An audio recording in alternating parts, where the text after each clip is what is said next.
You do not have a weak English brain. You have an untrained English ear. That is why you can understand English lessons. But when native speakers talk fast, your mind freezes. The words are not new, but the sound feels different. You know the meaning, but you cannot catch it in real time and before your brain understands. One sentence, the speaker has already moved to the next. This book will change that the English ear method will train you to stop translating. Hear real English clearly, understand fast speech. Catch spoken chunks and build the kind of listening power that makes English feel natural instead of confusing. So before we begin, subscribe to CTM English Podcast if you are serious about real fluency. And in the comments write, I will train my English ear. Do not just learn English with your eyes. From today, train your ear, train your brain, and make fast English finally. Feel easy now. Let us begin the English ear method. Chapter 1: Why English sounds clear in lessons, but disappears in real life. There is a strange pain many English learners never talk about honestly. When you are watching an English lesson, everything feels clear. The teacher speaks slowly, the words look familiar, the examples make sense. You feel confident for a moment and think, yes, I understand English now. But then you open a movie, a podcast, an interview, or you hear two native speakers talking naturally, and suddenly the same English becomes fast, messy, unclear, and almost impossible to catch.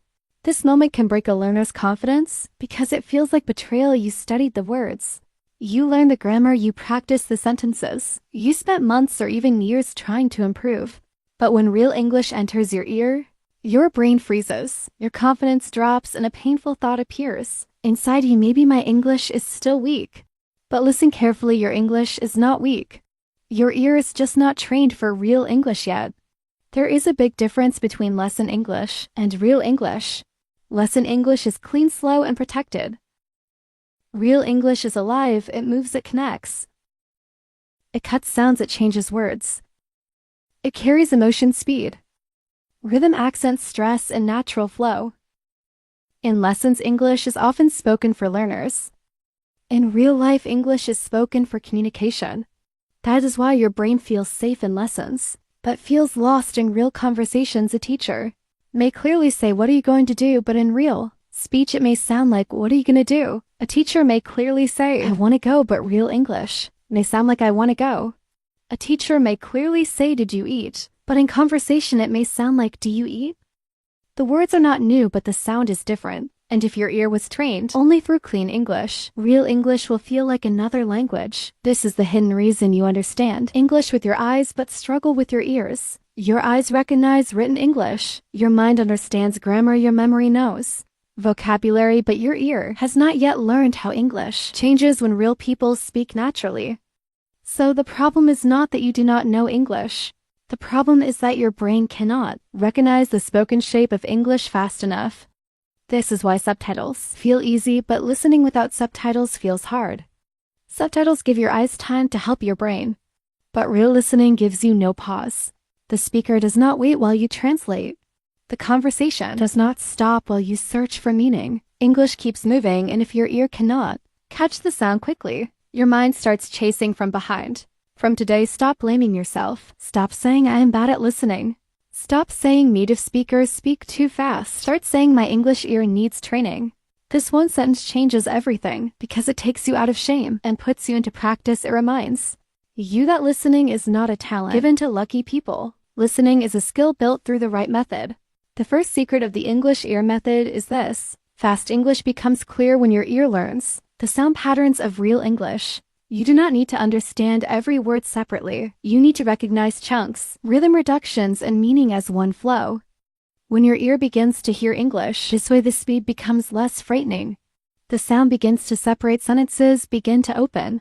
Real English stops feeling like noise and starts becoming meaning. So before you move forward, remember this deeply. You're not starting from zero, you already have English.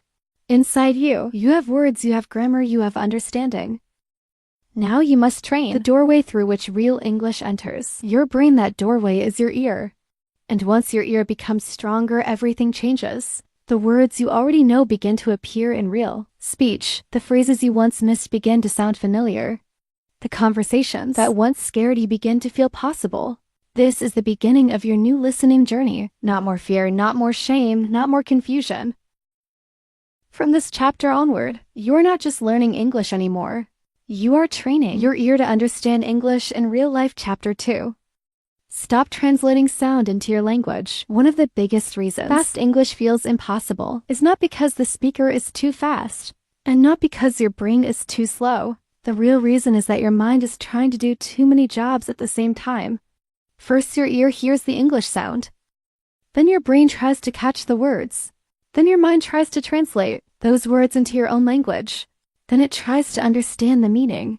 Then it tries to prepare a response. But while your brain is doing all of this, the speaker has already moved forward, and suddenly, you are no longer listening to the present sentence. You are stuck behind, trying to understand something that has already passed. This is why translation is dangerous for listening. Translation may help you when you are reading, because reading gives you time you can stop, go back. Check a word, think about grammar, and understand slowly. But listening is different. Listening moves in real time. Spoken English does not wait for your translation. Real conversation does not pause while your brain searches for meaning. When you translate, you are always one step late. And when you are one step late, fast English begins to feel like pressure. Many learners think translation is a safe bridge, but in listening, translation often becomes a wall. It blocks the direct connection between English sound and English meaning. You hear the sentence, but instead of understanding it directly, your mind sends it through another language first. That extra step is what makes you tired. That extra step is what makes you panic. That extra step is what makes you lose the next sentence. Imagine someone says, "I'm running late at train." English ear does not stop and translate each word. It instantly understands the situation. This person is late but untrained. Ear may hear the sentence and start thinking, running means running with legs. Late means not on time. What does this mean together? By the time the brain understands, the speaker has already said another sentence. This is how translation destroys listening speed. The goal of the English ear method is to train your brain to understand English directly without passing through your first language. When you hear that makes sense, your brain should immediately feel the meaning. When you hear "I see what you mean," your brain should instantly understand the idea. When you hear "let me think about it," your mind should not break it into grammar. It should understand the whole phrase as one message. This is how fluent listeners understand English. They do not translate every word, they recognize meaning instantly because they have heard the same sounds and phrases. Many times their brain has built strong connections between English sound and English meaning. Your brain can build the same connections, but it needs training, repetition, and patience. The first step is to stop forcing yourself to understand every word in your own language. When you listen to English, do not ask what is the translation. Ask what is the meaning. These two questions are not the same. Translation turns English into another language. Meaning keeps English inside English. Translation makes your brain slow. Meaning makes your brain direct. For example, when you hear "I'm not sure," do not translate it word by word, feel the meaning. The person is uncertain. When you hear "it depends," do not translate it, feel the meaning. The answer changes based on the situation. When you hear "I'll get back to you," do not translate every word. Feel the meaning. The person will reply later. This is direct listening at first. This may feel difficult because your brain has a habit of translating, but habits can be changed. Every time you hear a common English phrase and understand it directly, your translation habit becomes weaker. Every time you repeat a phrase with meaning, your English brain becomes stronger. Every time you listen without forcing translation, you teach your mind that English can be understood inside English. A powerful practice is meaning repetition. Take one short sentence and repeat it many times while feeling the meaning. For example, say, "I know what you mean." Do not translate it. Imagine a real situation where someone explains something and you understand them. Say it again with feeling. "I know what you mean." Listen to it, repeat it, feel it. This practice trains your ear and brain together. Another practice is picture listening. When you hear a sentence, try to create a small picture in your mind. Instead of translating it, if you hear, "She walked into the room," see the action. If you hear, "He forgot his keys," see the situation. If you hear, "They were talking about the meeting," imagine the people talking. Pictures are faster than translation. Meaning is faster than translation. Feeling is faster than translation. You must understand, this deeply English fluency is not built by translating. Faster English fluency is built by translating less.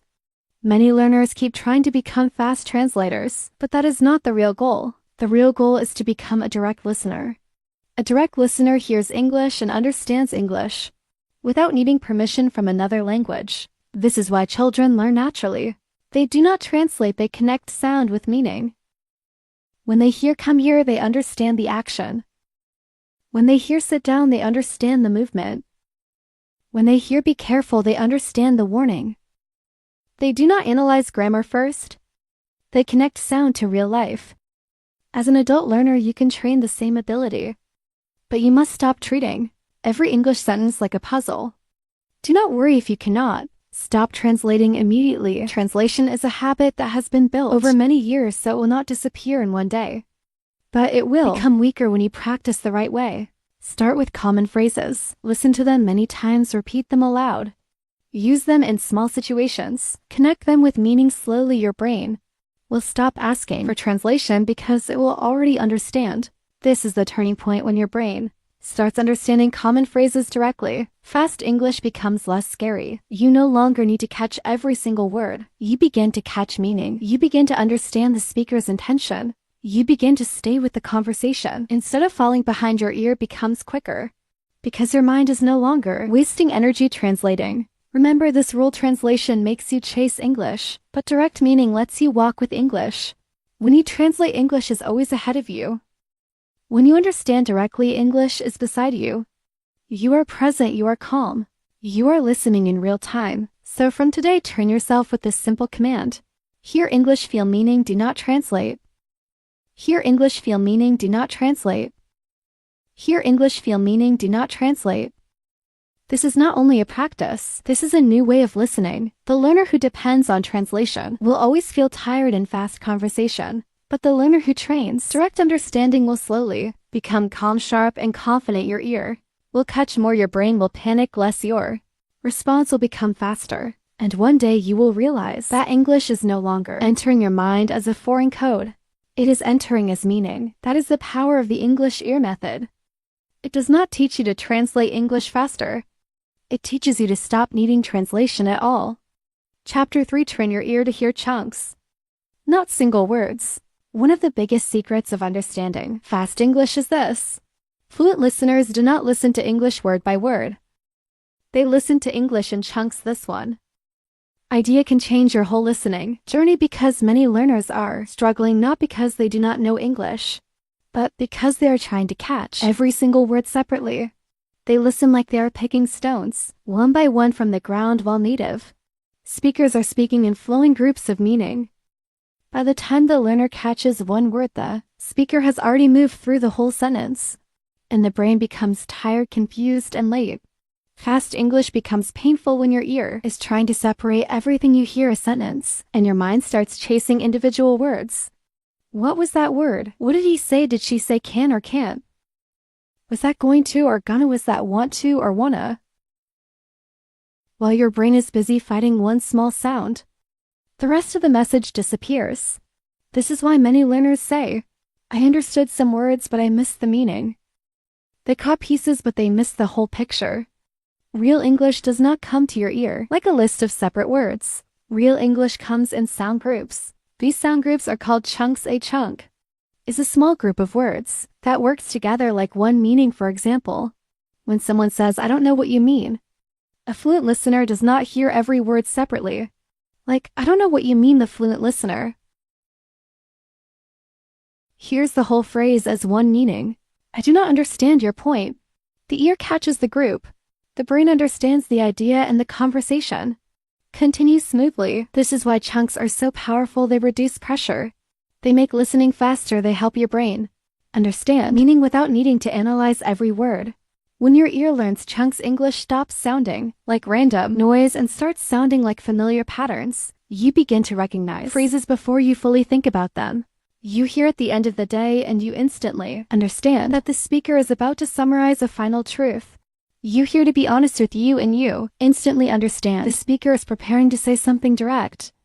You hear I was just about to, and your brain expects an action that almost happened. This is how advanced listening works. Fluent speakers speak in patterns, and fluent listeners hear in patterns. Beginners listen for words. Advanced learners listen for meaning groups. This is why someone can know thousands of English words and still struggle in conversation, while another learner with fewer words can understand better because their ear knows common spoken chunks. Vocabulary alone is not enough. Your ear must know how words live together in real speech. Think about your own language. You do not listen to every word separately. You recognize common phrases automatically when someone speaks. Your brain does not stop and analyze each word. You understand the whole idea because you have heard those patterns thousands of times. English must become the same. The goal is not to force your brain to become a machine that catches every word. The goal is to train your ear to recognize common English patterns so quickly that meaning appears naturally. Let us look at a simple example. A learner may know the words, "What do you want to and do?" But when a native speaker says, "What do you want to do?" it may sound like, "What do you want to do?" The learner becomes confused because the written words and the spoken chunk do not sound the same. But a trained ear does not panic. It recognizes the whole sound as one common question. It does not need to separate every piece. It hears the chunk and understands the meaning. This is the difference between knowing English on paper and hearing English in real life. On paper, words look separate. In real speech, words join hands, they connect. They reduce, they blend. They move together. Your ear must learn this movement. If your ear only expects textbook pronunciation, real English will always feel too fast. But once your ear learns the common chunks, fast English begins to slow down inside your brain. The learner who listens word by word is always under pressure because every sentence feels like a test, but the learner who listens for chunks feels calmer because the brain is collecting meaning in groups instead of catching 10 separate words. The brain catches 2 or 3 meaningful pieces. This is much easier. This is how your listening becomes faster without forcing yourself to listen harder. For example, listen to these chunks as complete ideas. I see what you mean. That makes sense. Let me think about it. I was about to say that I don't feel like it. It depends on the situation. That's not what I meant. I'm not sure about that. These are not just sentences. These are listening tools. When your ear hears them again and again, your brain begins to recognize them automatically. In real conversations, this is why memorizing isolated vocabulary is not enough. If you memorize the word depend, you know one word. But if you learn the chunk it depends, you can understand and use a real spoken phrase. If you memorize the word mean, you know one word. But if you learn, "What do you mean?" and "I know what you mean," your listening becomes more useful. If you memorize the word about, you know one small word. But if you learn, "I was about to," you understand a powerful real-life pattern. Your English ear becomes stronger when you feed it real chunks, not dead vocabulary. Words are like bricks, but chunks are like ready-made walls. When you only collect bricks, you still need time to build meaning. But when you collect chunks, your brain receives meaning already shaped. This is why chunks make your listening faster and your speaking smoother at the same time. Many learners ask, how can I understand native speakers when they speak so fast? The answer is not only to listen more, the answer is to listen differently. Stop trying to catch every word. Start training your ear to catch the important groups. In every sentence, there are words that carry meaning and words that support meaning. Your ear must learn to focus on the meaning groups, not panic over every small sound. For example, if someone says, "I was going to call you, but I completely forgot," you do not need to catch every tiny sound perfectly. You need to catch the chunks. "I was going to call you and I completely forgot." That is the message. If you miss a small word like "but," your brain can still understand because the chunks give you the meaning. But if you are fighting every single word, you may miss the whole sentence. This is a powerful shift. Listening is not about perfection. Listening is about meaning. Many learners lose confidence because they think they must understand 100% of the words, but even native speakers do not always catch every sound perfectly in noisy environments. They understand because their brain predicts meaning from patterns. They hear chunks, context, tone, and rhythm. You must train the same ability. Context is your friend. Chunks become stronger when your brain connects them with situations. If you hear, "Can I get in a cafe?" your brain expects an order. If you hear, "I'm looking for in a store," your brain expects someone searching for something. If you hear the reason why in a conversation, your brain expects an explanation. This is how chunks help your brain predict what is coming next.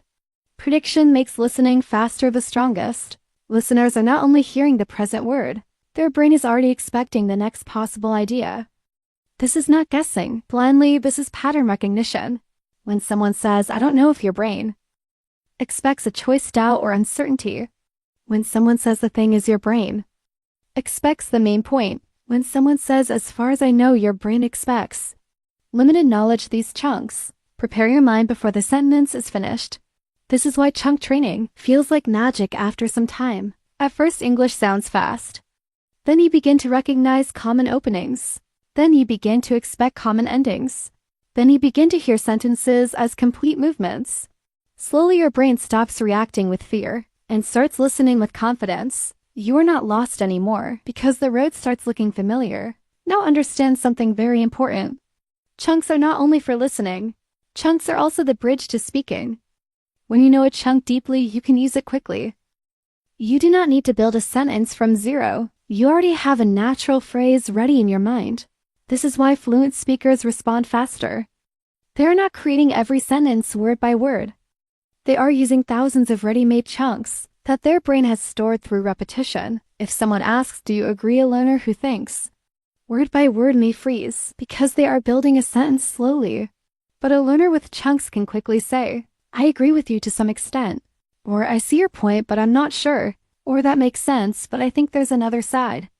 These phrases are not difficult. When they are trained as chunks, they become automatic. This is why the English ear method is not only about hearing English, it is about building a complete English system. Inside your brain, your ear hears chunks your brain understands.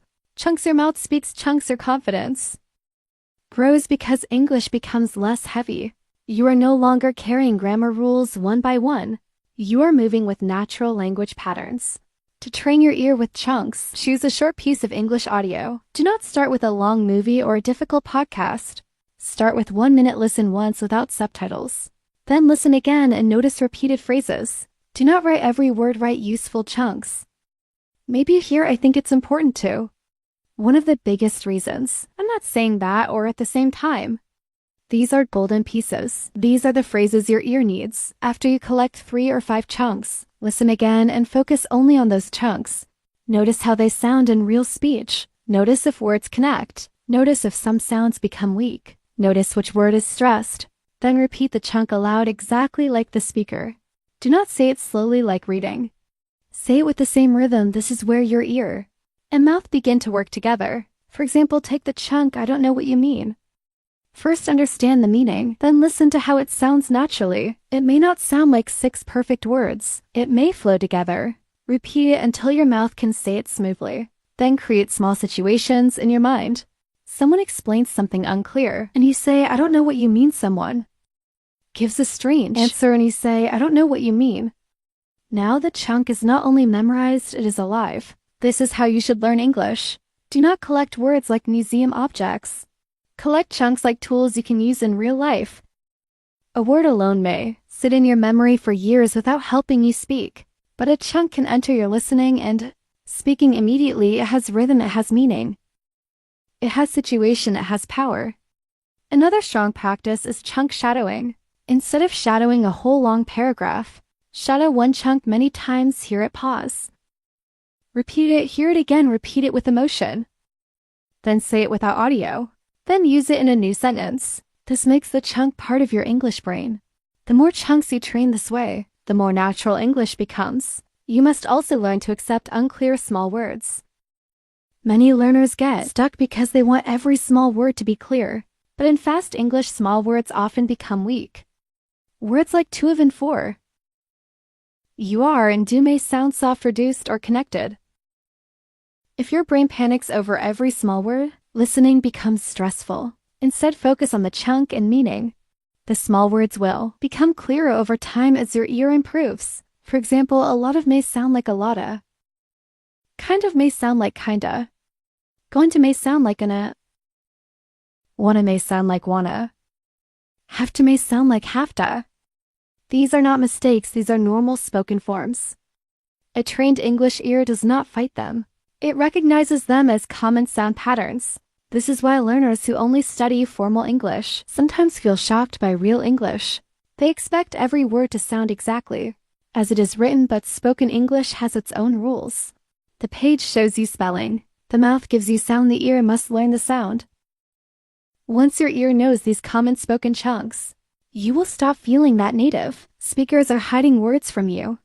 You will realize they are simply speaking with natural flow. The most powerful thing about chunk listening is that it gives you confidence quickly. When you begin recognizing even a few common chunks, your brain starts feeling progress.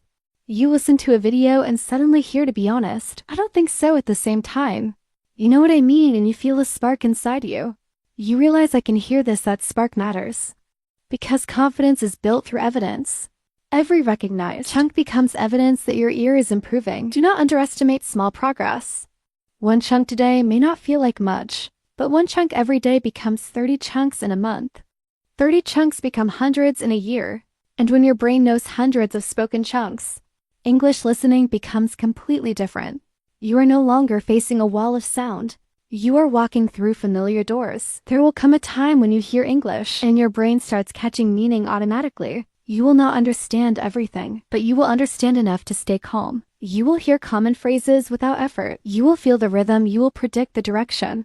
You will stop translating every word. You will start listening like a real English thinker. This is the moment the English ear method is training you for, not the moment when every word is perfect, but the moment when English stops feeling like pressure, the moment when your ear becomes strong enough to stay with the speaker, the moment when your brain stops chasing and starts receiving, the moment when spoken English becomes a flow of meaning instead of a storm of random sounds. So from today, change your listening goal. Do not say, I must understand every word. Say, I will recognize more chunks every day. Do not say, native speakers are too fast. Say, my ear is learning real spoken patterns. Do not say, I am bad at listening. Say, I am training my English ear to hear meaning groups. This new mindset will protect your confidence. It will stop you from judging yourself too quickly. It will remind you that listening is not a test of your intelligence. Listening is a training of your recognition system. The more your ear recognizes, the more your brain understands. The more your brain understands, the more your mouth can speak.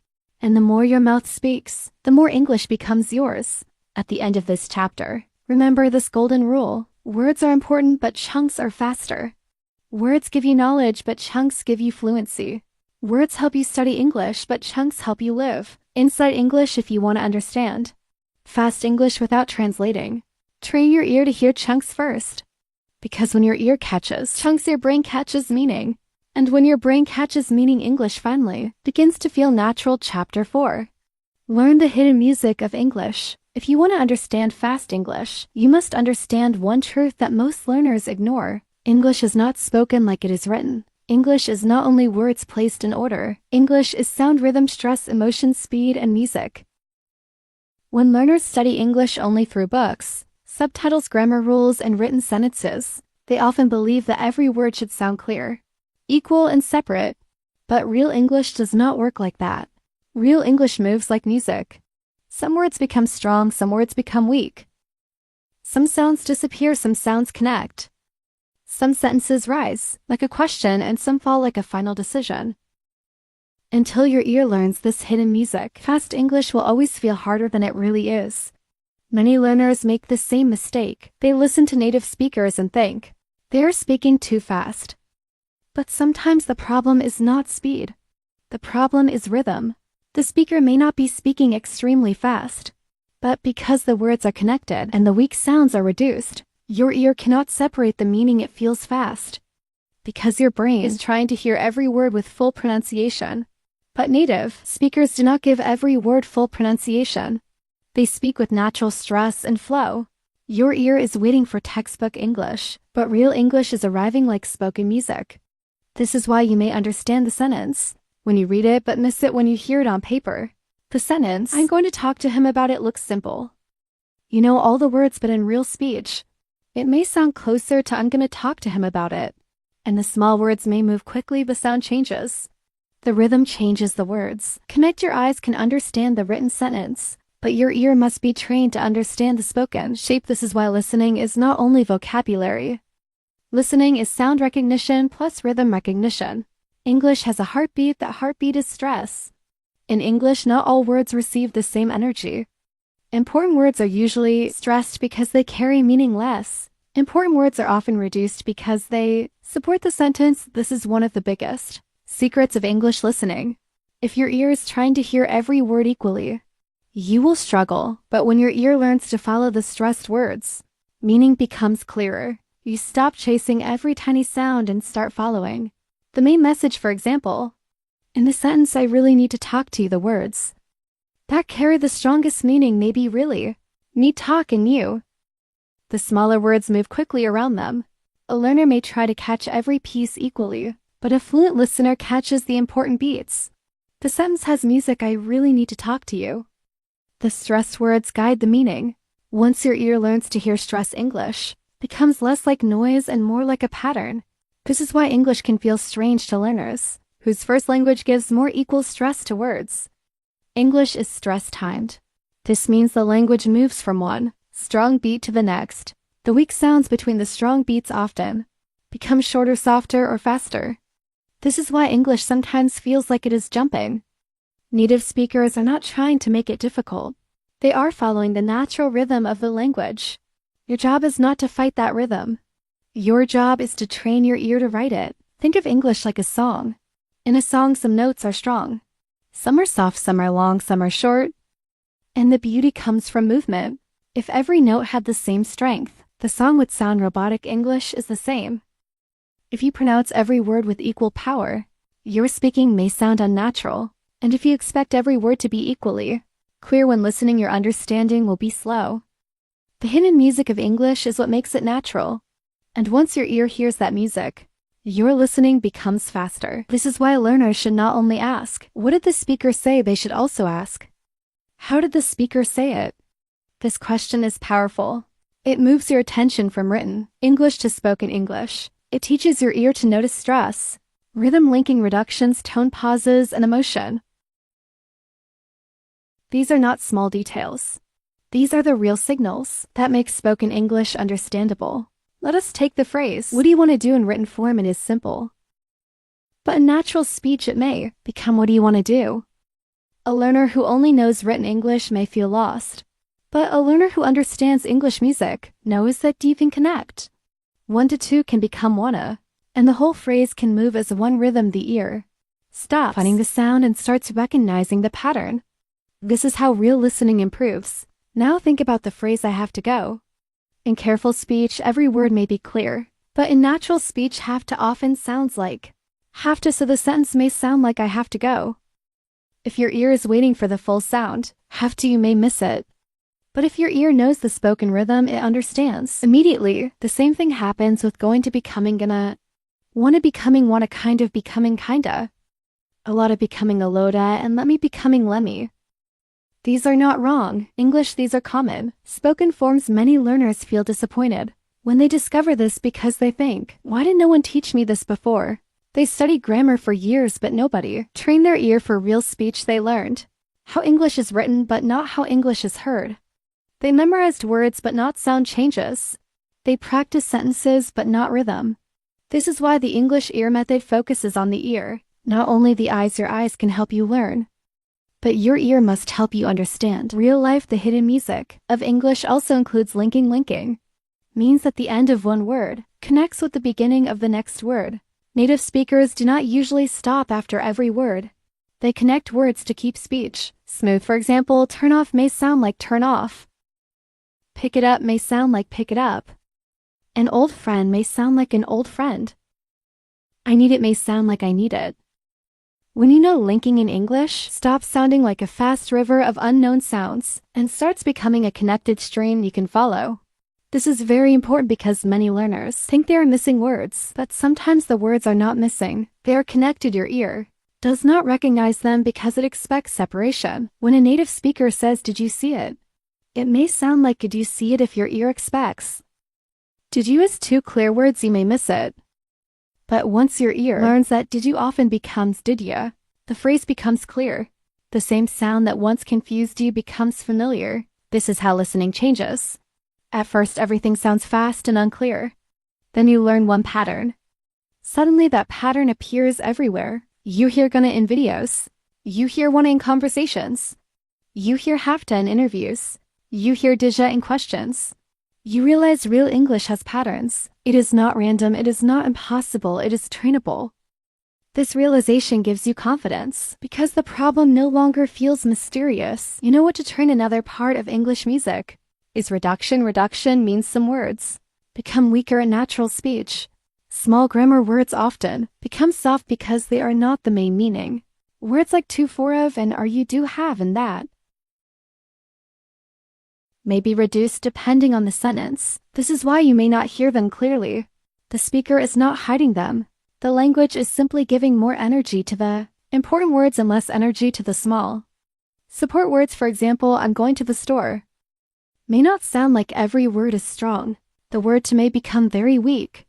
The sentence flows towards store because that is the important destination. And she's looking for a job. The word for may becomes softer because the main meaning is looking, and job. Your ear must learn to follow the strong words and accept that weak words may not sound full. This is not failure, this is real listening. When learners do not know reduction, they panic. They think I missed a word, so I missed the sentence. But a trained listener knows that not every word needs equal attention. The meaning often lives in the stressed words and chunks. If you catch the strong words, context helps you fill the rest. This is how fluent listening works. It is not perfect word collection. It is meaning recognition through sound, rhythm, context, and expectation. Tone is another part of English music. Tone shows attitude. The same words can mean different things depending on how they are said. A person can say that's great with real happiness, or they can say that's great with sarcasm. The words are the same, but the music is different. A person can say I'm fine and truly mean they are okay, or they can say I'm fine in a cold way that means something is wrong. If your ear only listens to words, you may miss the real message. If your ear listens to tone, you understand more deeply.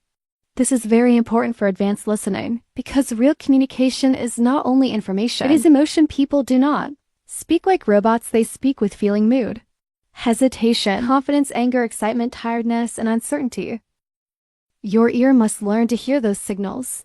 Sometimes the tone tells you more than the words. Sometimes the pause tells you more than the sentence. Sometimes the stress on one word changes the meaning completely. For example, listen to the sentence, I didn't say he stole the money. If the speaker stresses, it means someone else may have said it.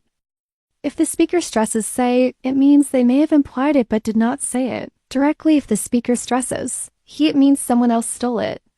If the speaker stresses money, it means he may have stolen something else. The words are the same, but the meaning changes through stress. This is the power of English music. Most learners focus only on vocabulary, but stress can change meaning without changing vocabulary. This is why you must train your ear to hear which word is strong. In real conversations, stress is like a flashlight. It shows you where the speaker wants your attention. When you learn to follow that flashlight, listening becomes easier and deeper. Pauses are also part of the music. Native speakers do not pause only at the end of written sentences. They pause when thinking, emphasizing changing ideas or creating emotion. A pause can show hesitation. A pause can create suspense. A pause can separate ideas. A pause can make one word feel powerful. If you ignore pauses, you may miss the structure of speech, but if you listen to pauses, you can understand how the speaker organizes their thoughts. For example, someone may say the problem is we waited too long. That pause tells you something important is coming. Someone may say, I wanted to help, but I didn't know how. The pause shows hesitation or emotion. Someone may say, listen, this is important.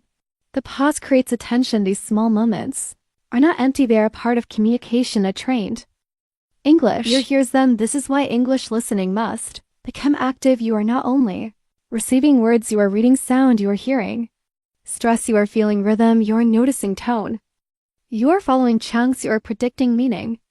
This may sound like a lot, but with training, it becomes automatic, just like driving a car feels difficult at first because you must think about everything. Listening to real English feels difficult at first because your brain is learning many signals, but with practice, the signals become natural. The best way to train the hidden music of English is not to listen passively for hours. Passive listening can help, but active listening changes your ear faster.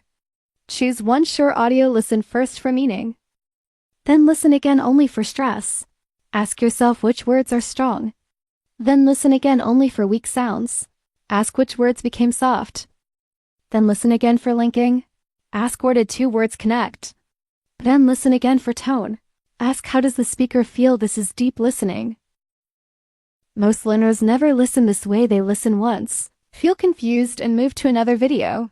But that does not train the ear deeply. The ear needs repetition with attention. 1 minute of audio study deeply can teach you more than 30 minutes of random listening, because deep listening teaches your brain how English works. Random listening only exposes you to sound, but deep listening trains recognition. Another powerful practice is music shadowing. In normal shadowing, you repeat the words in music. Shadowing, you copy the rhythm before you even worry about perfect words. You listen to one sentence and copy the rise, fall, stress, and speed. You almost treat the sentence like a melody.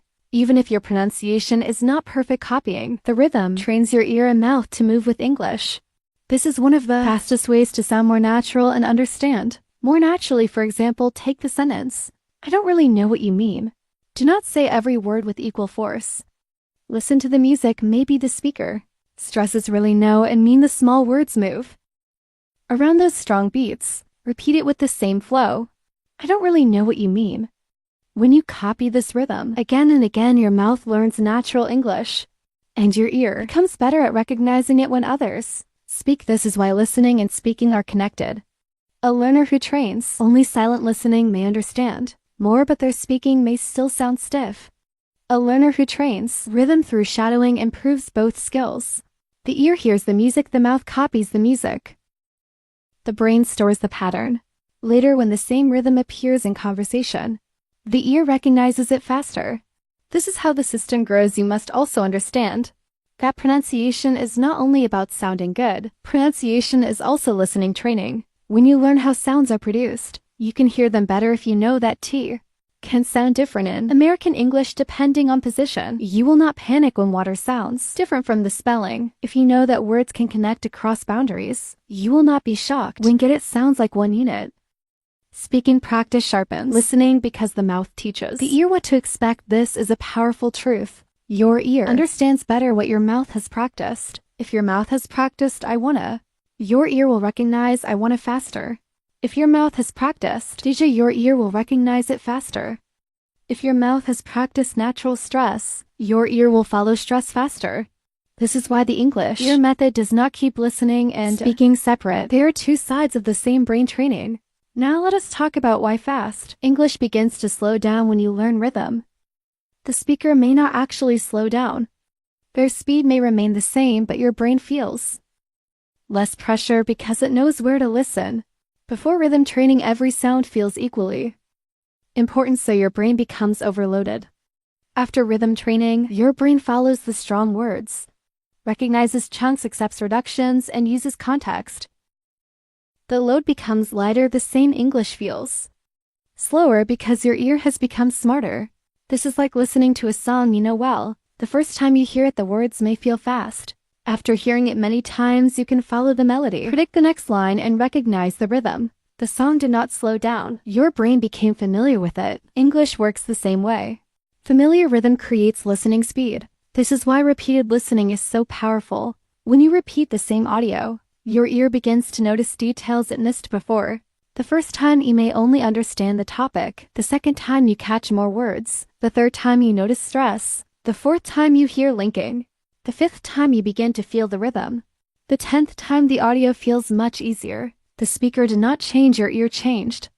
Many learners avoid repetition because they think it is boring. But repetition is how music enters the body. A song becomes familiar because you hear it again and again. A phrase becomes natural because you hear it again and again. A rhythm becomes automatic because you copy it again and again.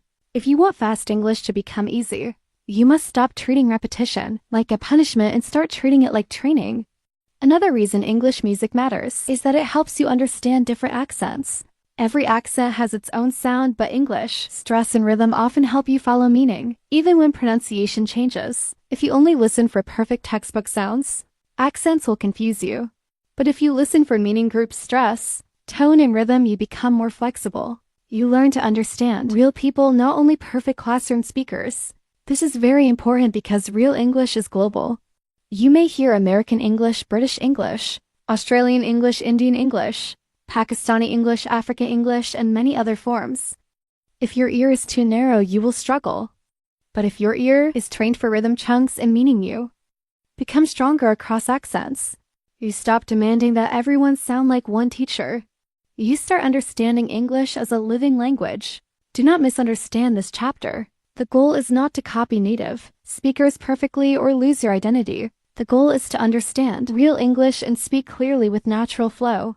You do not need to sound exactly like someone else. You need an ear that can recognize real speech and a voice that can communicate with confidence. The hidden music of English is not about pretending to be someone else.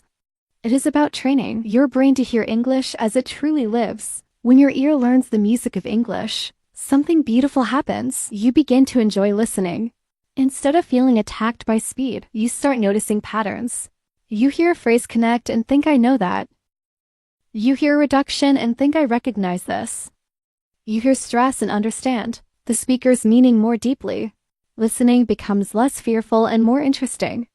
This emotional change matters because confidence grows. When fear goes down, a fearful listener closes. A curious listener opens. When you are afraid, your brain becomes tight. It tries to catch everything, and because it cannot, it panics. But when you become curious about sound, your brain relaxes. You start asking, what pattern is this? Which words are stressed? What is the speaker's tone? Which chunk did I hear? Curiosity turns listening into discovery. So from today, do not only listen for words, listen for music. Listen for the strong words that carry the message. Listen for the weak words that move quickly. Listen for the chunks that flow together. Listen for the linking that joins words. Listen for the reductions that make spoken English natural. Listen for the tone that reveals feeling. Listen for the pauses that shape meaning. This is how your English ear becomes powerful. Your daily practice can be simple. Choose a short sentence from Real English. Listen to it 5 times. The first time, understand the general meaning.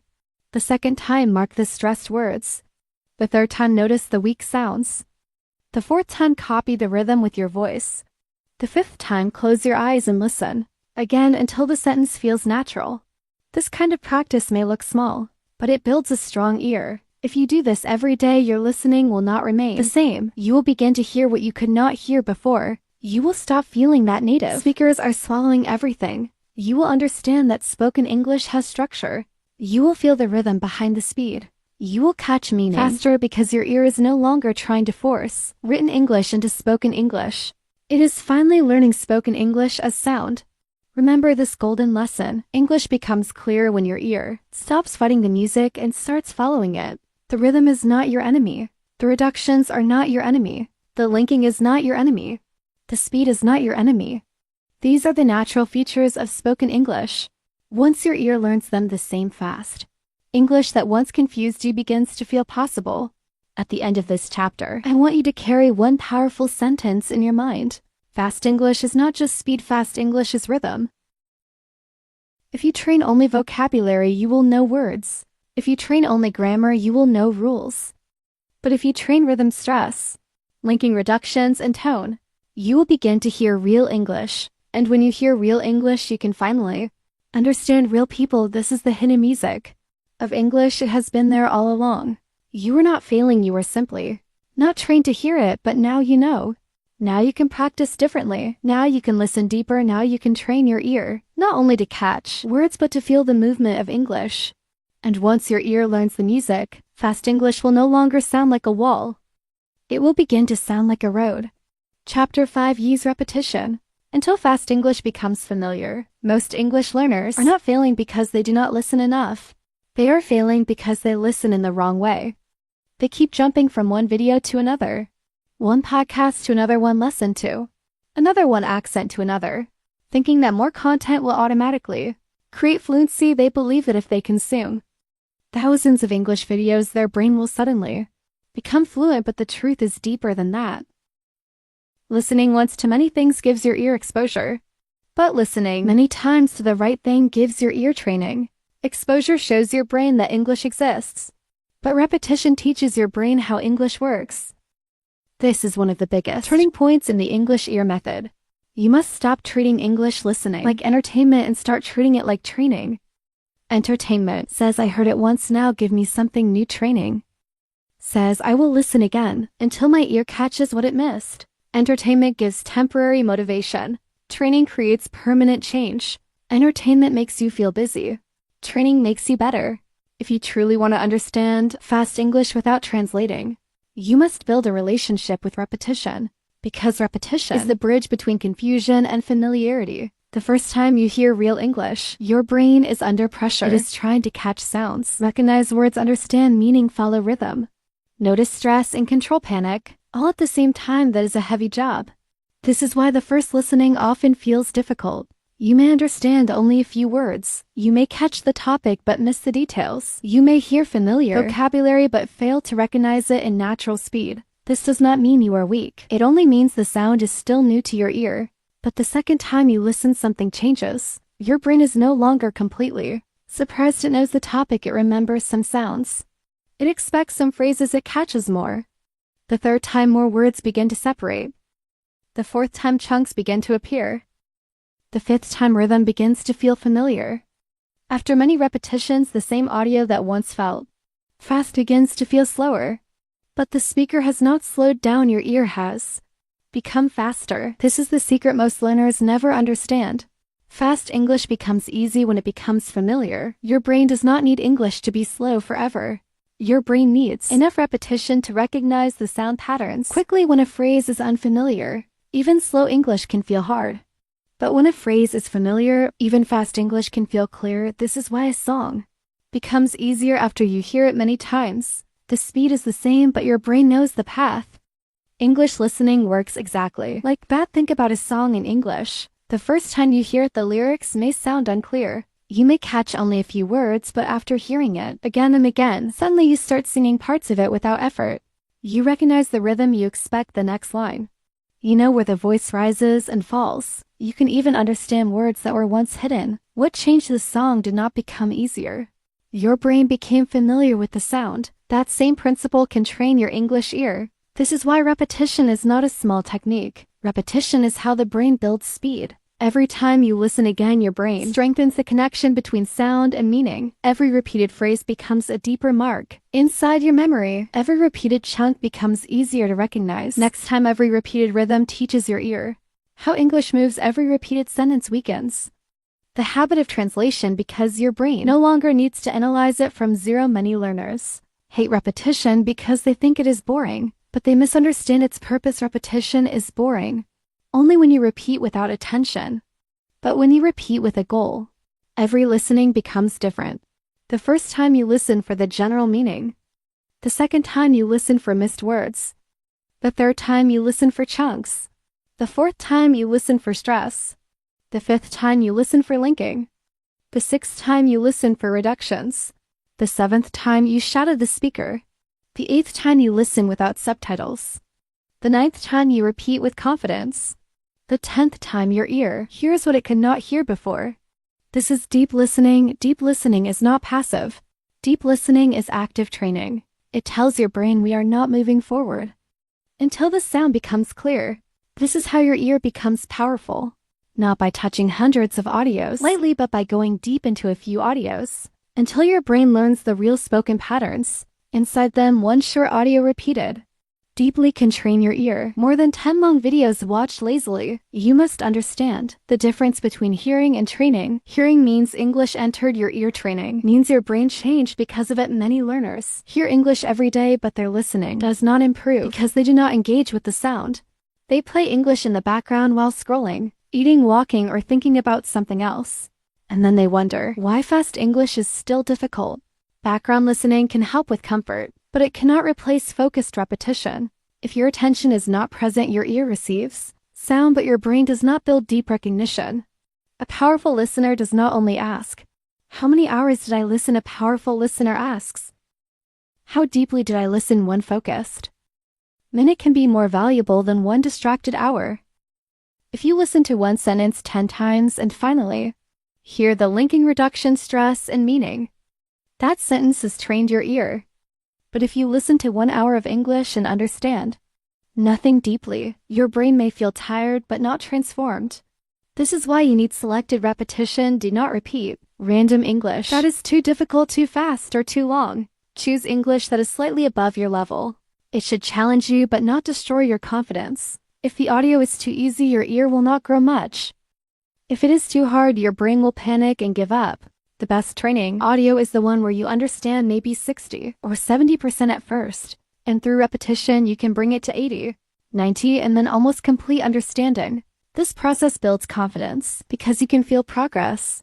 At first you listen and feel confused. Then you repeat and understand more. Then you check the text and discover the missing words. Then you listen again and suddenly those missing words become clear. This gives your brain proof.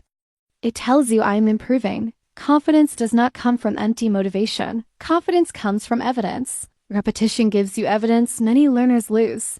Confidence because they keep choosing new difficult content every day. Every new audio makes them feel like a beginner again. They never stay long enough with one piece of English to see improvement, so their brain collects failure after failure. They listen once, feel bad, move on. Listen once, feel bad, move on. Listen once, feel bad, move on. This creates a dangerous belief: I cannot understand English, but the real problem is not ability. The real problem is that they never gave their ear enough repetition to win. Do not do that to yourself. Give your ear the chance to succeed. Choose one audio and stay with it until it becomes familiar. Let your brain experience the beautiful feeling of understanding something that was once unclear. That feeling is powerful. It creates momentum.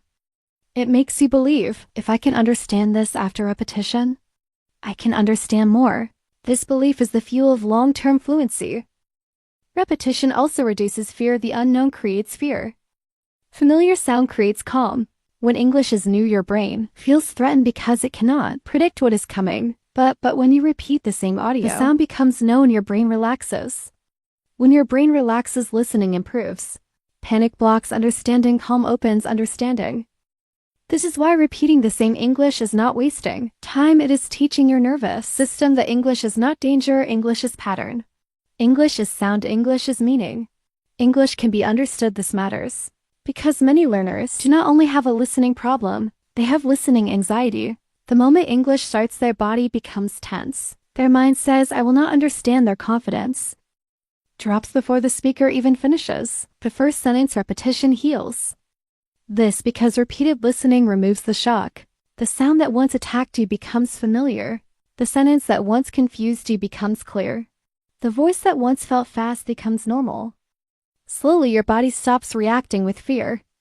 This is why the English ear method is not only about ears. It is about the whole learner. It trains the ear, but it also trains patience, confidence, calmness, and trust. You begin to understand that confusion is not failure. Confusion is the first stage of training. Missing words is not failure. Missing words shows you where your ear needs practice. Repeating audio is not failure. Repeating audio is the method that turns unclear sound into clear meaning.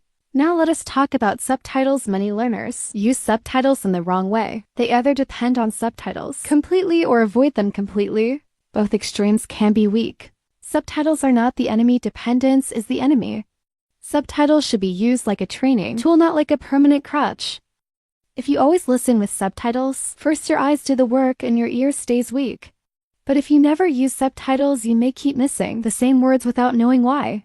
The solution is a smart repetition system. First, listen without subtitles. Let your ear work. Do not panic. Try to catch the general meaning. Then listen again without subtitles and catch more. After that, use subtitles or transcript to check what you missed. Notice the difference between what you thought you heard and what was actually said. This moment is gold. This is where your ear learns. Then remove subtitles and listen again. Now your ear will hear what your eyes helped you notice. This is how subtitles become training, not cheating. For example, you may hear a sentence and think the speaker said something unclear. Then you check the transcript and see the phrase I was supposed to. Suddenly you realize that supposed to sounded different in natural speech. Then you listen again and now your ear catches it. Next time you hear supposed to in another video, your ear recognizes it faster. This is how repetition with checking builds real listening power. Another reason repetition matters is that real English contains reductions that your brain cannot master through explanation. Alone I can tell you that going to becomes gonna, but your ear needs to hear it many times. I can tell you that wanna becomes wanna, but your ear needs repetition until it recognizes the sound instantly. I can tell you that did you may sound like did you, but your ear needs repeated exposure. Knowledge explains the pattern repetition installs the pattern. This is very important. Do not confuse understanding a technique with mastering it. You may understand the idea of linking but still mislinking in real speech. You may understand chunks but still listen word by word. You may understand reductions but still panic when you hear them. Why? Because intellectual understanding is fast but ear training takes repetition. The mind can learn an idea in 1 minute, but the ear needs repeated sound to build recognition. This is why many learners watch advice videos and feel motivated but do not improve. They collect ideas but do not train them. They know they should stop translating. They know they should listen for chunks. They know they should practice shadowing. They know they should repeat audio. But knowing is not enough. The ear does not change because you agree with advice. The ear changes because you practice sound again and again until your brain recognizes it automatically. Repetition also builds automaticity. Automaticity means you understand without effort. When you first learn a phrase, you need attention. You hear it and think, but after enough repetition, the phrase becomes automatic. You hear it and understand instantly. This is what you want real conversation requires. Automatic understanding, because there is no time to pause and analyze every sentence. If common phrases are not automatic, listening will always feel slow. Think about the phrase, I don't know. You do not need to translate it because it is probably automatic for you. You hear it and understand immediately. Now imagine building that same automatic feeling for thousands of phrases. I'm not sure, it depends. That makes sense. I see what you mean. I was about to. Let me think about it. That's not what I meant. You know what I'm saying? I'll get back to you. It's not a big deal when these phrases become automatic. Fast English becomes easier because your brain no longer works so hard. This is the true goal of repetition, not memorization, only automatic recognition. You are not repeating to become a parrot. You are repeating so your brain can recognize real English without delay. Delay is the enemy of listening. When understanding comes late, the conversation moves ahead. But when recognition is automatic, you stay present. You hear, understand, and continue. That is fluency. The best repetition practice has 3 levels. The first level is understanding. You listen until you know what the audio means. Second level is recognition. You listen until your ear can catch the words without needing subtitles. The third level is production. You shadow and repeat until your mouth can say the same patterns naturally. When you complete all 3 levels, the audio becomes part of your English brain. You have not only listened to it, you have absorbed it. Most learners stop at level 1. They understand the meaning once and move on. But understanding once does not create fluency. You must stay until recognition becomes fast and production becomes possible. This is why repetition must be deeper than normal learning. You are not studying for a quiz. You are building a listening system inside your brain. Let us imagine a simple daily training session. You choose a 90-second audio. First, you listen without subtitles and try to understand the main idea. Second, you listen again and write down any chunks you catch. Third, you check the transcript and underline 3 phrases that were hard to hear. Fourth, you listen again while looking at those phrases. Fifth, you close the transcript and listen again. Sixth, you shadow sentence by sentence. Seventh, you listen one final time without help and notice how much clearer it feels. This is training. This is how English moves from outside your brain to inside your brain. If you do this with one audio, every day your listening will change. Not because you found a secret shortcut, but because you are finally giving your ear what it needs. Repeated, focused, meaningful contact with real English. Your ear cannot become strong through wishes. It becomes strong through contact. The more often your brain meets the same sound with attention, the faster it recognizes that sound later. Another powerful method is delayed repetition. Do not only repeat the audio 10 times in one day and forget it forever. Return to it later. Listen again tomorrow. Listen again after 3 days. Listen again after 1 week. Each return strengthens memory. This teaches your brain that the sound matters. It moves the patterns from short-term memory into long-term listening ability. This is how English becomes permanent. Many learners forget because they only practice once. They understand today, but next week the sound disappears. That is normal. The brain keeps what it needs repeatedly, so your job is to revisit important audios and chunks. Repetition over time is stronger than repetition only in one moment. One phrase heard today, tomorrow, next week, and next month becomes part of you. One phrase heard once may disappear.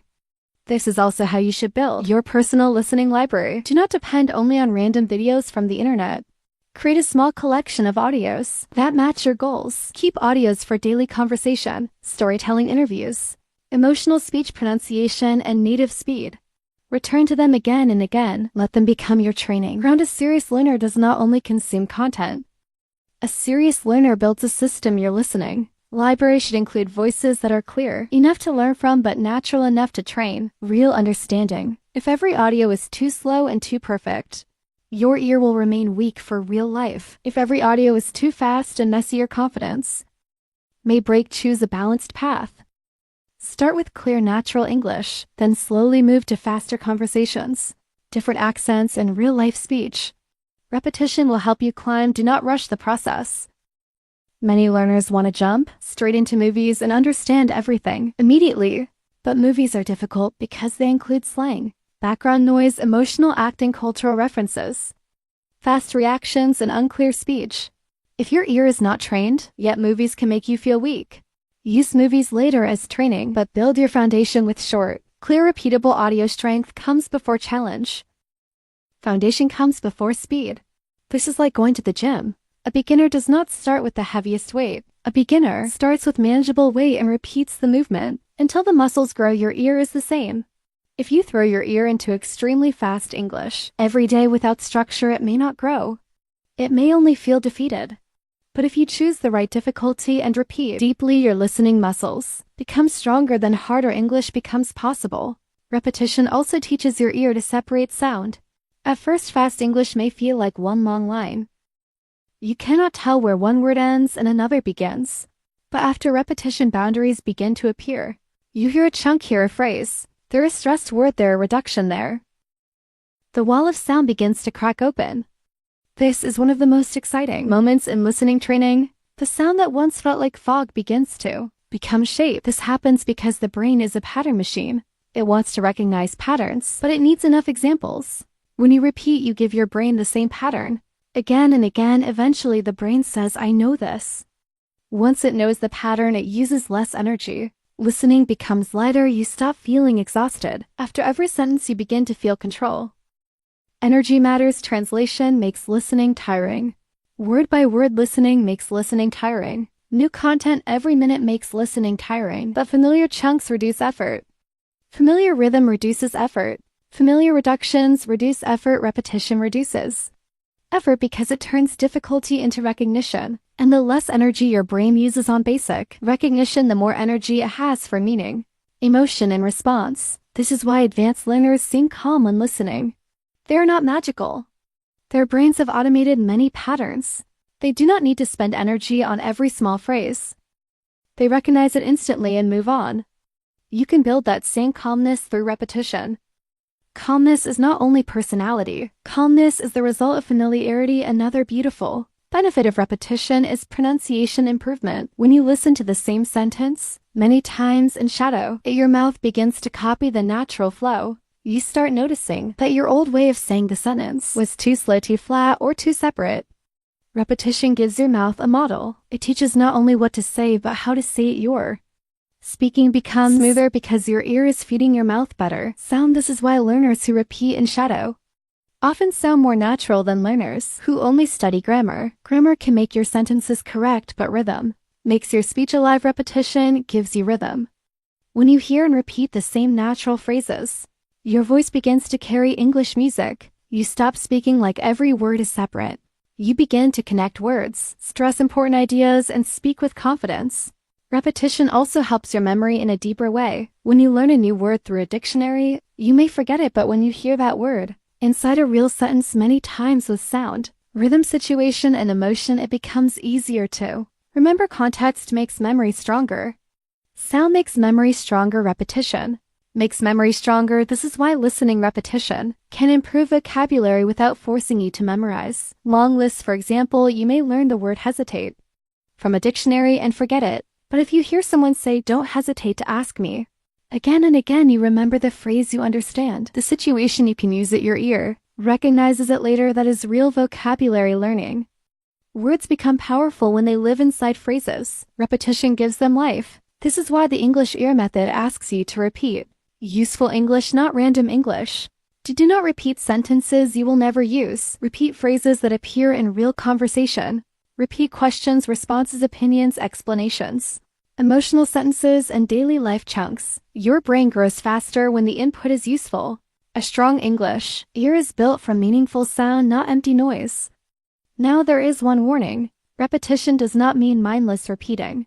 Some learners repeat audio many times but still do not improve. Because they are not paying attention, they press play again and again, but their mind is somewhere else. This is not deep training. Repetition must be active. Each time you listen, give your brain a mission. Listen for meaning, listen for stress, listen for linking. Listen for the phrase you missed. Listen for the emotion, listen for the rhythm. With a mission, repetition becomes powerful.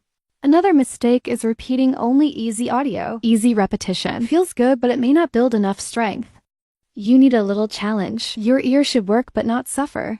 Choose audio that makes you say, I can understand some of this, but I want to catch more.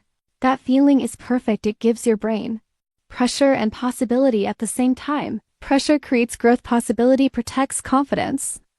A third mistake is quitting too early. Many learners repeat 2 or 3 times and say still hard, but your ear may need 10, 15, or 20 repetitions for difficult audio. This is normal. Do not measure progress too quickly. Some sounds need time, some accents need time. Some reductions need time. The learner who stays longer wins because they allow the brain to adapt. Patience is part of ear training. You cannot force your brain to recognize every sound instantly, but you can give it repeated chances. Every repetition is a chance. Every repetition says, listen again, notice more, catch more, relax more. Over time, your brain responds. It begins to open. It begins to hear. It begins to understand. This is why you should celebrate small improvements.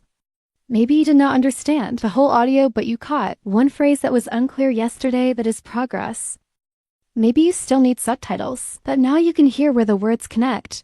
That is progress. Maybe you cannot shadow perfectly, but your rhythm is better than last week. That is progress. Fluency is built from small wins repeated consistently. Small wins are powerful because they keep you moving. Many learners quit because they expect a giant change overnight. But English listening improves like sunrise. At first, everything is dark, then a little light appears. Then shapes become visible, then the whole world becomes clear. If you quit in the dark, you never see the light. Repetition is how you stay until the light comes. You must also protect your mind from comparing your listening journey with others. Some learners improve faster because they had more exposure, better training, more confidence, or more time. That does not mean you are behind. Your job is not to beat someone else. Your job is to train your own ear. Every day, the learner who compares becomes discouraged. The learner who repeats becomes stronger. Remember, your brain is always listening to your beliefs. If you say, I will never understand fast English, your brain becomes heavy. But if you say, this sound is unfamiliar now, but repetition will make it clear, your brain stays open. That belief is more than motivation. It is a training mindset. It gives you patience. When English feels difficult, repetition also changes your relationship with mistakes. When you listen once and miss something, you may feel embarrassed. But when you repeat, missing becomes part of the process. You miss, then check, then listen again, then understand. Mistakes become information. Confusion becomes a map. Every unclear sound tells you exactly where to train. This removes shame from learning. The strongest learners are not the ones who never miss words. The strongest learners are the ones who return to missed words until they become clear. They are not afraid of difficult audio. They do not run away after the first failure. They know that the first listening is not the final result. It is only the beginning. This mindset separates serious learners from casual learners. Now imagine what happens after 30 days of repetition. You have trained 30 short audios. Deeply, you have heard hundreds of chunks many times. You have shadowed natural rhythm. You have checked missed words. You have repeated difficult phrases. Your ear is no longer the same. It has more patterns. It has more confidence. It has more patience. It can recognize more sound. This is real growth.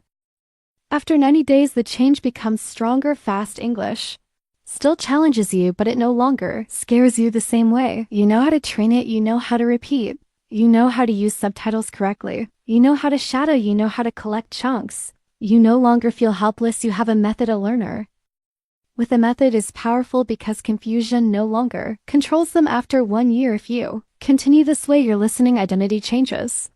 You no longer see yourself as someone who is bad at listening. You see yourself as someone who trains the English ear every day.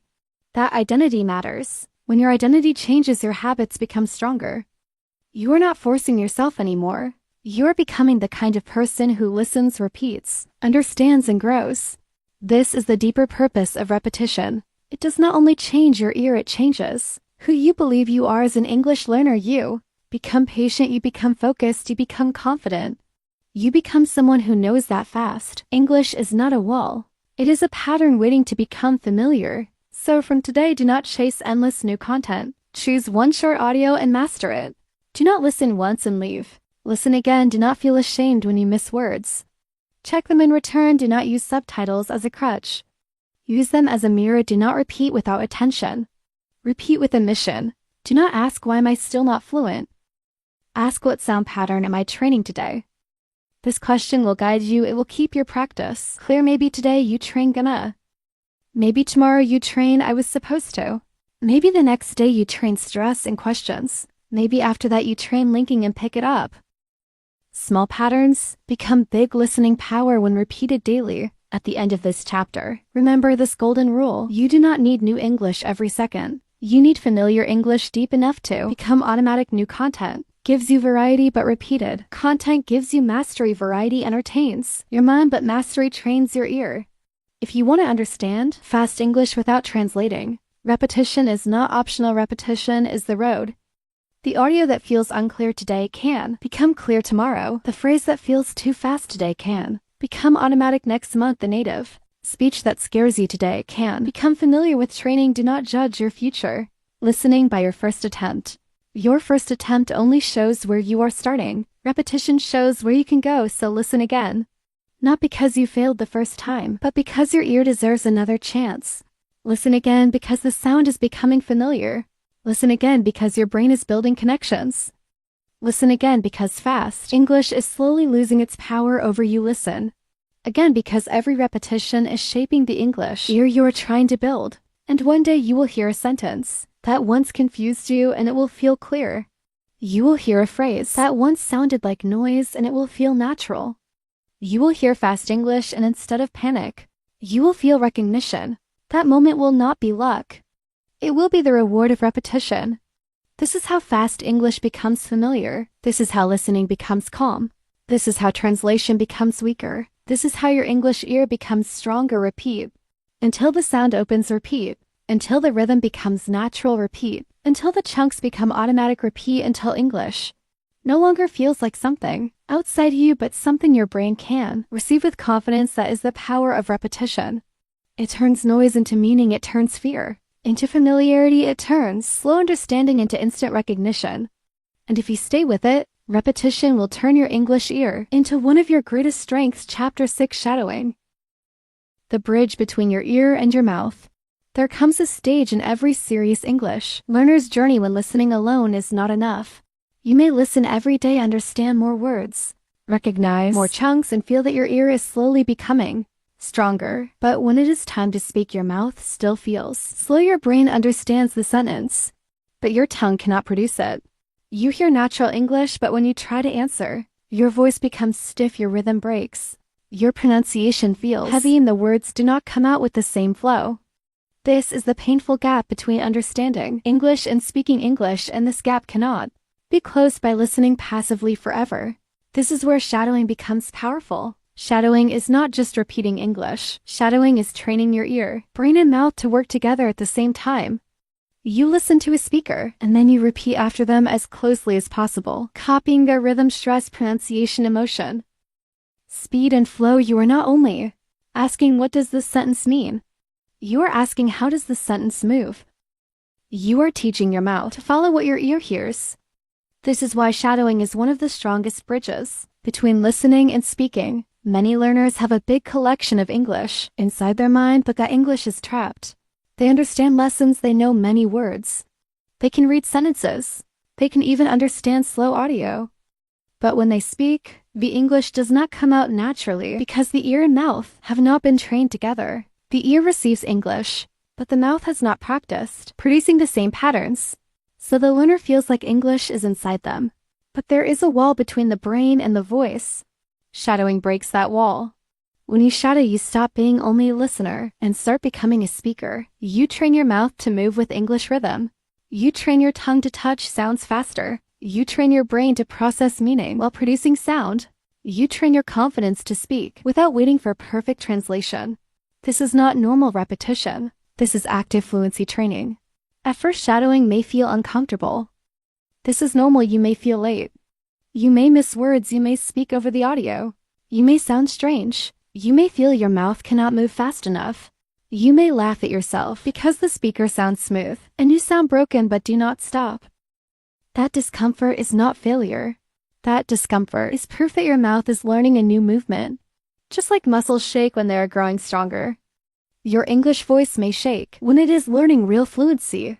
Most learners avoid shadowing because it exposes the truth. Silent listening allows you to hide. You can listen and think I understand, even if your mouth cannot produce the sentence. But shadowing shows you exactly where your English is weak. If your ear cannot catch the sound, you cannot repeat it. If your mouth cannot say the phrase smoothly, you know the phrase is not automatic. Yet if your rhythm is flat, you realize you have been learning English as text, not as living speech. This truth may feel uncomfortable, but it is valuable. Shadowing gives you a mirror. A mirror does not insult you. It shows you what needs training. This is why shadowing must become part of the English ear method, because the real goal is not only to understand fast English. The real goal is to understand fast English and respond without translating. Listening gives you input. Shadowing turns that input into movement.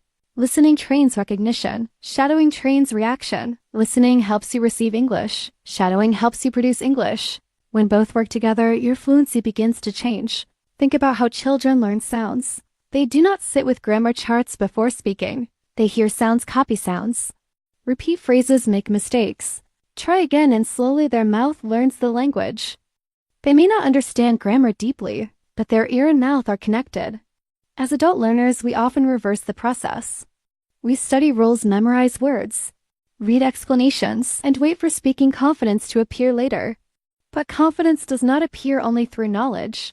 Confidence appears when your mouth has practiced enough to trust itself. Shadowing builds that trust. When you repeat after a speaker again and again, your mouth begins to believe. I can say this. Your brain begins to believe. I do not need to create every sentence from zero. Your ear begins to believe. I know how this rhythm works. This belief is not imagination. It is built through repeated physical practice. Speaking is not only mental. Speaking is physical. Your tongue, lips, jaw, breath, and voice all need training. Shadowing gives them that training. Many English learners forget that speaking is a movement skill. You cannot learn movement only by thinking. You cannot become a good swimmer by reading about water. You cannot become a good driver by memorizing traffic rules only. You cannot become a fluent speaker by studying grammar only. At some point, the body must practice, the mouth must move. The voice must come out, the rhythm must be felt. Shadowing is the practice that turns English from knowledge into action. This is why learners who shadow daily often improve faster than learners who only watch videos. The person who only watches may understand more, but the person who shadows begins to speak more naturally. Shadowing forces English to leave the screen and enter your body. It teaches your mouth the speed of real English. It teaches your breath the length of English phrases. It teaches your voice the rise and fall of natural speech. It teaches your brain to respond without overthinking. At the beginning, do not choose very fast or difficult audio. This is a mistake many learners make. They take a movie scene, a fast interview, or a complicated podcast, and they try to shadow it immediately. Then they feel defeated because they cannot keep up. Shadowing should challenge you, but it should not destroy your confidence. Start with clear, natural English. Choose a short sentence, then a short paragraph. Then a short audio. Build strength step by step. Your first goal is not speed. Your first goal is accuracy and rhythm. If you try to copy speed before your mouth understands the movement, you will only create stress. Slow shadowing is better than panicked shadowing. Listen to one sentence, pause. Repeat it, listen again. Repeat again, copy the strong words. Copy the weak sounds, copy the pauses. Copy the emotion. Let the sentence enter your mouth slowly before you try to say it at full speed. For example, take the sentence, I don't really know what you mean. A beginner may read it word by word with equal stress, but natural English has movement. The speaker may stress really no, and mean the smaller words may flow around them. If you shouted this sentence correctly, you are not only practicing pronunciation, you are practicing the music of English. You are training your mouth to sound connected, not broken. This is the real power of shadowing. It makes you copy the invisible parts of English. A textbook can show you words, but shadowing shows you rhythm. A dictionary can show you meaning, but shadowing shows you movement. A grammar book can show you structure, but shadowing shows you life. English becomes alive when you hear it, feel it, and speak it with the same flow. Many learners speak English with correct words, but a natural rhythm. They say every word separately. They give equal power to small words, and important words they pause in strange places. They sound like they are reading, even when they are speaking. This does not mean their English is bad. It means their mouth has not absorbed the rhythm yet. Shadowing fixes this by giving the mouth a model. The learner no longer invents the rhythm. They copy it from real speech until it becomes natural.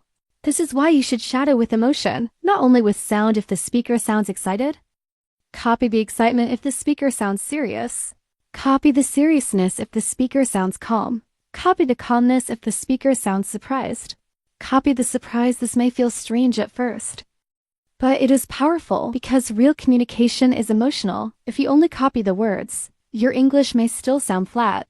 If you copy the feeling, your English becomes more alive. English is not only about saying correct sentences. English is about sounding like you mean what you say. A flat voice can make even good English feel weak. A natural voice can make simple English feel confident. Shadowing trains this confidence because it teaches you how English carries emotion. You begin to hear how speakers show certainty, doubt, excitement, disagreement, kindness, and seriousness through tone. Then your own speaking becomes stronger. Shadowing also helps you stop translating, because it trains speed. When you shadow, you do not have time to translate every word. The audio is moving and your mouth must follow. This forces your brain to stay inside English. At first your mind may still try to translate, but shadowing slowly weakens that habit. Your brain begins to hear a phrase and repeat it as one sound group. This builds direct connection. Sound enters, meaning appears. Mouth responds. That is the fluency loop. This fluency loop is what every learner needs. Most learners have a broken loop. Sound enters, translation begins. Grammar checking starts, fear appears. Mouth freezes, shadowing creates a new loop. Sound enters, ear recognizes. Mouth copies, brain adapts.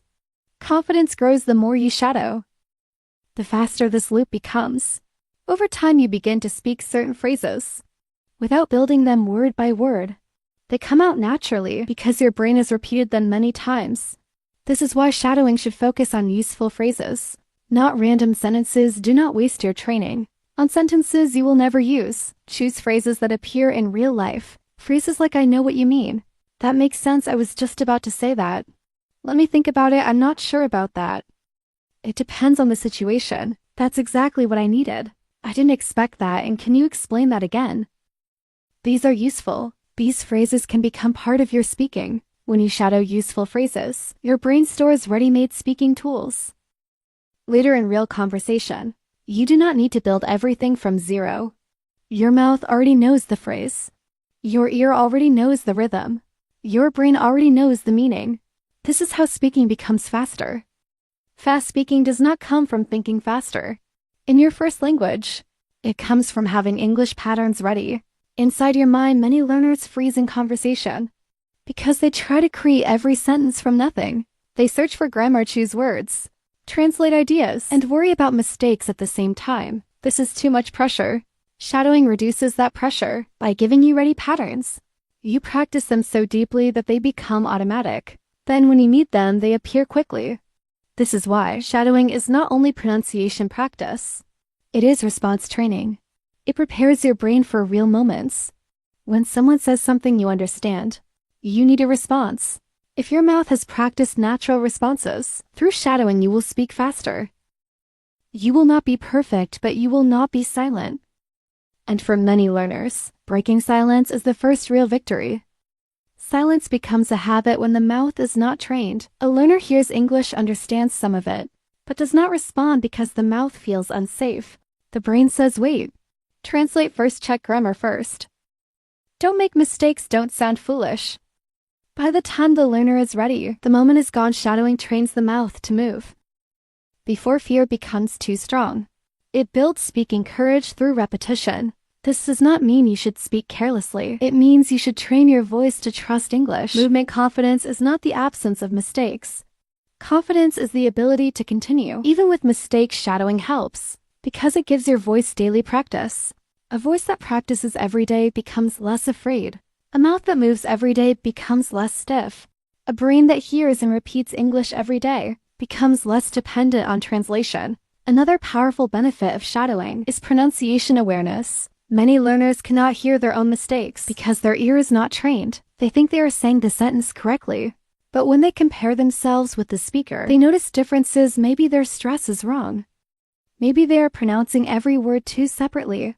Maybe they are missing the weak sounds. Maybe their sentence is too flat. This comparison is not something to fear. It is how improvement begins. When you shadow, record your voice sometimes. Then listen to the original speaker and your recording. Do not insult yourself. Do not say, "My English is terrible." Say, "What is one difference I can improve?" Maybe the speaker connects. Pick it up, but you say 3 separate words. Maybe the speaker stresses really, but you stress the wrong word. Maybe the speaker's voice rises in a question, but yours stays flat. Choose one thing and improve it. This is how shadowing becomes intelligent. You do not need to fix everything at once. In fact, trying to fix everything can make you tense. Fix one thing at a time. One day, focus on rhythm. Another day, focus on linking. Another day, focus on stress. Another day, focus on emotion. Another day, focus on speed. Over time, these small improvements combine into a natural speaking style. Fluency is not built by one giant change. It is built by many small adjustments. Repeated consistently. Shadowing also trains breathing. Many learners run out of breath when speaking English because they do not know where to pause. They try to say long sentences without natural breathing points, or they pause after every word because they are nervous. Native speakers breathe with phrase groups. They pause where the meaning allows. When you shadow, you learn where the speaker breathes, where they pause, and how they continue. This helps your speaking become smoother and less stressful. Breath is more important than many learners realize. If your breathing is nervous, your speaking sounds nervous. If your breath is controlled, your voice becomes stronger. Shadowing helps you feel the natural length of English phrases. You learn that you do not need to rush everything. You learn that pauses are part of communication. You learn that a short pause can make your English sound more confident, not weak. This is especially important for learners who speak too fast because they are afraid. They think fast speaking equals fluency. But this is not true. Fluency is not speed alone. Fluency is smoothness, clarity, rhythm, and confidence. A person can speak fast and still sound unclear. Another person can speak at a moderate speed and sound fluent because their rhythm is natural. Shadowing teaches you this balance. Do not shadow only to become faster. Shadow to become smoother. Smooth English is more powerful than rushed English. When your speech is smooth, people understand you better. When people understand you better, your confidence grows. When your confidence grows, you speak more. When you speak more, fluency becomes stronger. This is the cycle shadowing creates. At the same time, shadowing gradually increases speed because your mouth becomes trained. At first, you may need pauses. Then you can repeat short chunks. Then you can follow longer phrases. Then you can shadow almost together with the speaker. This progress feels amazing because you can physically feel your English becoming faster. Not forced faster, but naturally faster. There are different levels of shadowing, and each level has its purpose. The first level is listen and repeat shadowing. You listen to one sentence, pause and repeat. This is best for beginners or difficult audio. The second level is delayed shadowing. You listen and repeat half a second or 1 second after the speaker. Without pausing, this builds speed and rhythm. The third level is simultaneous shadowing. You speak almost at the same time as the speaker, copying their flow. This is advanced and very powerful. But it should come after your ear is ready. Do not rush to the highest level. If you cannot repeat clearly after pausing, you are not ready for simultaneous shadowing. Build slowly. A strong foundation matters. If you shadow too fast too early, your mouth may create bad habits. You may mumble, skip sounds, or speak without meaning. Good shadowing is not noise. Good shadowing is controlled copying with attention.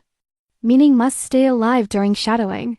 Some learners repeat sounds without understanding, but that is not enough. You should know what the sentence means when you shadow. Feel the message. If the sentence is, I didn't expect that. Feel surprise. If the sentence is, I know exactly what you mean. Feel understanding. If the sentence is, let me think about it. Feel thoughtfulness, meaning gives life to sound. Without meaning, shadowing becomes empty imitation. This is why the best shadowing happens. After comprehension, first understand the audio. Then shadow it if the audio is too unclear. Check the transcript, learn the chunks. Understand the meaning, then repeat. Once you know what you are saying, your voice becomes more natural. You're not just copying sounds. You're speaking ideas. Shadowing also teaches you connected speech in a way explanation cannot. You can read that wanna becomes wanna. But when you shadow it, your mouth experiences the change. You can read that going to becomes gonna. But shadowing makes your tongue practice it. You can read that did you may sound like didja. But shadowing trains your ear to hear it, and your mouth to say it. Physical practice makes the pattern real. This is why you should not be afraid of natural, spoken forms. Some learners think using gonna or wanna is wrong, because they learned formal English first. But spoken English has different levels. In formal writing, you may write going to. In casual speaking, people often say gonna. Understanding these forms does not make your English bad. It makes your listening stronger. You do not need to use every casual form all the time, but your ear must recognize them. Shadowing helps you recognize and produce them when appropriate. There is also a deep connection between shadowing and memory. When you only read a phrase, you may forget it when you hear it. Repeat it, feel it, and say it with rhythm. Your memory becomes stronger. The phrase is stored in more than one way. Your ear remembers it, your mouth remembers it. Your brain remembers the meaning. Your body remembers the rhythm. This creates deeper learning. This is why some phrases become automatic. After shadowing, you may find yourself saying them naturally later without planning. This is a beautiful moment. It means the phrase has moved from study memory to speaking memory. Study memory knows information. Speaking memory produces language. Shadowing moves English into speaking memory. Most learners have too much English in study memory and not enough English in speaking memory. They know grammar rules but cannot use them quickly. They know words but cannot say them naturally. They understand sentences, but cannot produce them under pressure. Shadowing transfers English from the silent part of your brain into the active part of your voice. This transfer is the heart of fluency. A learner who only studies may know English, but a learner who shadows begins to own English. There is a difference. Knowing English means you can recognize it. Owning English means you can use it. Knowing English means it exists in your notebook. Owning English means it comes out of your mouth. Knowing English gives you understanding. Owning English gives you confidence. Shadowing helps you move from knowing to owning. Now you must choose the right material. For the English ear method, the best shadowing material is short, useful, emotional, and clear. Short because your brain can repeat deeply. Useful because you want phrases you can use in real life. Emotional because emotion makes memory stronger. Clear because your ear needs a good model. A boring sentence repeated 10 times may not stay with you, but a meaningful sentence spoken with feeling can enter your memory quickly. Choose speakers who speak clearly but naturally. Do not choose robotic audio. Do not choose extremely slow artificial speech forever. You need real rhythm. You need natural pauses. You need human emotion. Your ear must train with living English, not dead English. If the speaker sounds too perfect and unnatural, your ear may not be ready for real conversations. If the speaker sounds too messy and fast, you may feel defeated. Find the middle path. One powerful method is to shadow motivational English, stories, interviews, and real explanations. These types of speech contain emotion and useful language. They teach you how people explain ideas, express feelings, ask questions, respond, and connect thoughts. This is better than repeating random dictionary sentences. Your goal is not to sound like a textbook. Your goal is to sound like a person. When you shadow, use your whole attention. Do not only repeat with your mouth. While your mind sleeps, listen carefully. Notice the first sound, notice the final sound. Notice where words connect. Notice the strong beat, notice the weak syllables. Notice the tone, then repeat. This kind of attention turns every sentence into a lesson. Even a simple phrase can teach you a lot. When you listen deeply, for example, the phrase "I know what you mean" looks simple, but when spoken naturally, it may have rhythm, connection, and emotion. The speaker may stress no and mean. The word what may become softer. The phrase may flow as one unit. When you shadow it deeply, you are training listening, pronunciation rhythm, chunk recognition and response at the same time. One phrase becomes a complete workout. This is why shadowing is efficient. It trains many skills together: listening, speaking, pronunciation rhythm, memory, confidence, and direct understanding all work at once. This makes shadowing one of the best uses of your practice time.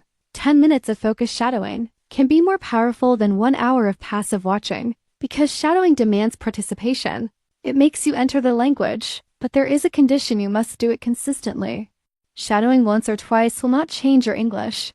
Shadowing daily will. Your mouth needs repeated contact. Your ear needs repeated rhythm. Your brain needs repeated phrases. Even 10 minutes a day can create change if you do it with focus. The learner who shadows every day for 90 days will not have the same voice. At the end, something will shift. The mouth will become lighter. The ear will become sharper. The brain will become faster. Do not wait until you feel ready to shadow. Shadowing is what makes you ready. Many learners say, "I will speak when my English becomes better." But speaking practice is how English becomes better. They say, "I will shadow when my pronunciation improves." But shadowing improves pronunciation. They say, "I will repeat when I understand everything." But repetition helps you understand more. Do not wait for readiness. Training creates readiness. At first, your shadowing may be messy, and that is okay. Messy practice is better than silent perfection. A learner who practices imperfectly improves. A learner who waits for perfection stays stuck. Your goal is not to sound perfect today. Your goal is to sound slightly better than yesterday. That is enough. Small improvement repeated daily becomes transformation. You must also learn to protect your confidence while shadowing. Do not compare your voice with native speakers. In a cruel way, a native speaker has heard and spoken English for thousands of hours. Your training your voice has its own journey. Use the speaker as a guide, not as a weapon against yourself. Say, "This is my model," not "This is proof that I am bad." The difference matters if you judge yourself harshly. Your mouth will close if you train yourself kindly. Your mouth will open. Fear makes speech tight. Patience makes speech smoother. So when you shadow, smile. If you make mistakes, repeat again. The goal is progress, not punishment. Your English ear and mouth grow better when your mind feels safe enough to practice. Shadowing can also be used to fix specific weaknesses. If you struggle with fast questions, shadow questions. If you struggle with daily conversation, shadow dialogues. If you struggle with storytelling, shadow stories. If you struggle with interviews, shadow interview answers. If you struggle with pronunciation, shadow short pronunciation focus clips. Do not train randomly all the time. Train according to your weakness. This is how serious learners improve. They do not just say, "My English is weak." They ask, which part is weak? Is it listening to questions? Is it responding quickly? Is it pronunciation? Is it rhythm? Is it confidence? Is it long sentences? Is it fast speech? Once you know the weakness, shadowing becomes targeted. Targeted practice creates faster results.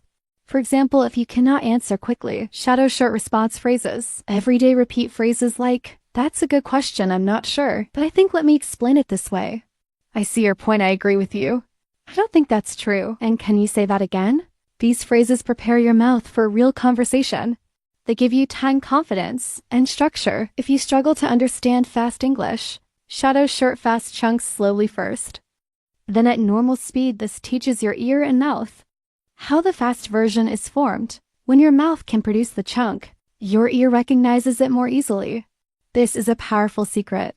Speaking practice improves listening because your brain understands sound from the inside. If you struggle with pronunciation, shadow minimal sentences with difficult sounds. But do not only repeat individual sounds forever. Put sounds inside real phrases. English pronunciation becomes useful when it lives inside communication. A sound practiced alone is a small exercise.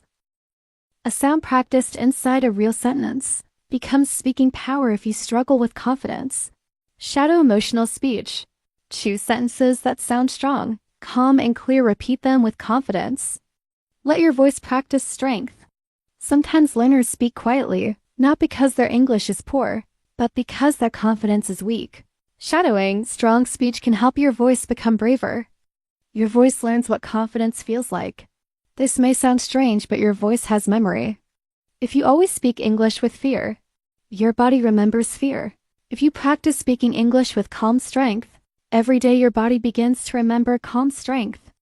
Shadowing allows you to borrow confidence from a speaker until your own confidence becomes stronger. You copy the tone first, then slowly it becomes part of you.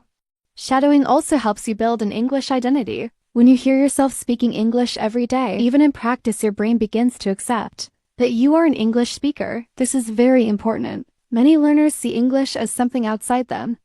They think English belongs to teachers, native speakers, YouTubers, or confident people. But when your own voice speaks English daily, your identity changes. English becomes part of you. This identity shift is powerful. A person who says, "I'm trying to learn English," behaves differently from a person who says, "I'm training to become an English speaker." The first person may wait. The second person practices. The first person may feel shy. The second person builds skill. Shadowing helps you become the second person because it makes English active in your daily life. Now let us look at the correct way to practice shadowing in a daily routine. Start by choosing a short audio, not more than 1 or 2 minutes. Listen once without speaking, just to understand the general meaning. Then listen again and choose a small section, maybe 1 sentence or 2 sentences. Play the sentence, pause. Repeat it slowly, play it again. Repeat it with the same rhythm, play it again, repeat it with emotion. Then try to say it without audio. After that, play the original and compare. This process may take time, but it trains deeply after. You can repeat sentence by sentence. Try delayed shadowing. Play the audio and speak just after the speaker. Do not worry if you miss some words. Stay calm and continue. The purpose is to train flow. If you fall behind, stop and return to sentence practice. There is no shame in going back. Strong learners adjust the level. Weak learners force themselves until they quit. Then after several repetitions, try to shadow the whole short audio. Your goal is not perfect imitation. Your goal is smoother connection. Notice how your mouth feels. Notice where you get stuck. Those stuck places are your training points. Maybe one phrase is difficult. Repeat that phrase separately. Maybe one sound is unclear. Practice that sound. Maybe one sentence is too long. Break it into chunks. This is how you train intelligently. Finally, use the phrase in your own speech. This is the step many learners miss. They shadow the speaker, but they never create their own sentences. After shadowing, take one chunk and make it yours. If the speaker says, "I was just about to call," you create your own examples. "I was just about to leave." "I was just about to ask." "I was just about to explain." This transfers the pattern from imitation to creation. Imitation is the beginning, not the end. Shadowing starts with copying. But the goal is your own natural speech. First you copy the phrase, then you understand the pattern, then you use the pattern in new situations. This is how English becomes flexible. You are not memorizing like a robot. You are training patterns that can grow. This is why shadowing and chunk learning work perfectly together. Chunks give you the building blocks. Shadowing gives them sound and movement. Creation gives them life. When you combine these three, your English becomes stronger. You learn the phrase, you hear the phrase, you speak the phrase, and then you use the phrase. That is complete learning. Many learners only complete one part. They learn a phrase but never hear it. Or they hear it but never say it. Or they say it but never use it. Complete training means the phrase travels through the full system: eye, ear, brain, mouth, and real use. Shadowing is the middle bridge that makes this possible. Another important part of shadowing is consistency with one speaker before jumping to many speakers. At the beginning, it can help to shadow one clear voice for several days or weeks. This allows your ear to adapt to one rhythm. Once you become comfortable, you can add more speakers. If you jump between too many accents too quickly, your ear may feel confused. Build stability first, then variety. But eventually you should shadow different voices because real English does not come from one mouth. Different people have different speeds, accents, tones, and styles. Shadowing different speakers makes your ear flexible. You begin to understand English as a living language, not only one teacher's voice. This prepares you for real conversations, where every person sounds different. Shadowing can also help with accents. You do not need to copy every accent perfectly, but shadowing different accents trains your ear to recognize variation. You may shadow American English for 1 week, British English another week, and International English another week. The goal is not to lose yourself. The goal is to understand more people and speak more clearly. A strong English ear is flexible, not narrow. Now let us speak honestly about embarrassment. Many learners feel shy shadowing because they think they sound foolish. They may live with family. They may not want others to hear them. They may feel strange repeating audio aloud. This is normal, but you must not let embarrassment steal your fluency. Find a private place, speak softly if needed. Use headphones, shadow while walking. Shadow in your room, shadow when no one is listening. But do not stay silent forever. Your future fluency is more important than temporary embarrassment. Every fluent speaker has practiced. Every strong voice was once unsure. Every confident speaker has repeated sentences many times. The difference is that they kept going. Do not let the fear of sounding bad prevent you from sounding better. You cannot improve a voice you never use. If you truly cannot speak loudly, whisper shadowing can still help. Whisper the sentence with rhythm. Move your mouth, feel the flow. Silent mouth shadowing can also help. When you are outside, you move your lips slightly and follow the audio. But whenever possible, speak aloud, because voice training needs voice. Your mouth and breath must experience English fully. There is also a mental shadowing method. After practicing aloud, listen again and repeat inside your mind at the same speed as the speaker. This trains internal speech. Internal speech is important because before you speak aloud, your brain often forms sentences silently. If your internal English becomes faster, your spoken English can become faster too. But mental shadowing should not replace aloud practice. It should support it. Shadowing can be used at different times of the day. Morning shadowing wakes up your English brain. Afternoon shadowing refreshes your listening. Night shadowing helps your memory absorb phrases. You do not need long sessions. 10 to 15 minutes with full attention can be enough. The key is daily contact. A little every day is better than a lot once a week. Think of shadowing like watering a plant. If you pour too much water once and then ignore the plant for weeks, it will not grow well, but if you water it regularly, it becomes healthy. Your English voice is the same.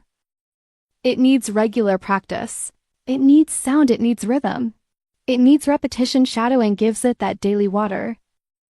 After some weeks of shadowing, you may notice small changes. You may speak certain phrases more easily.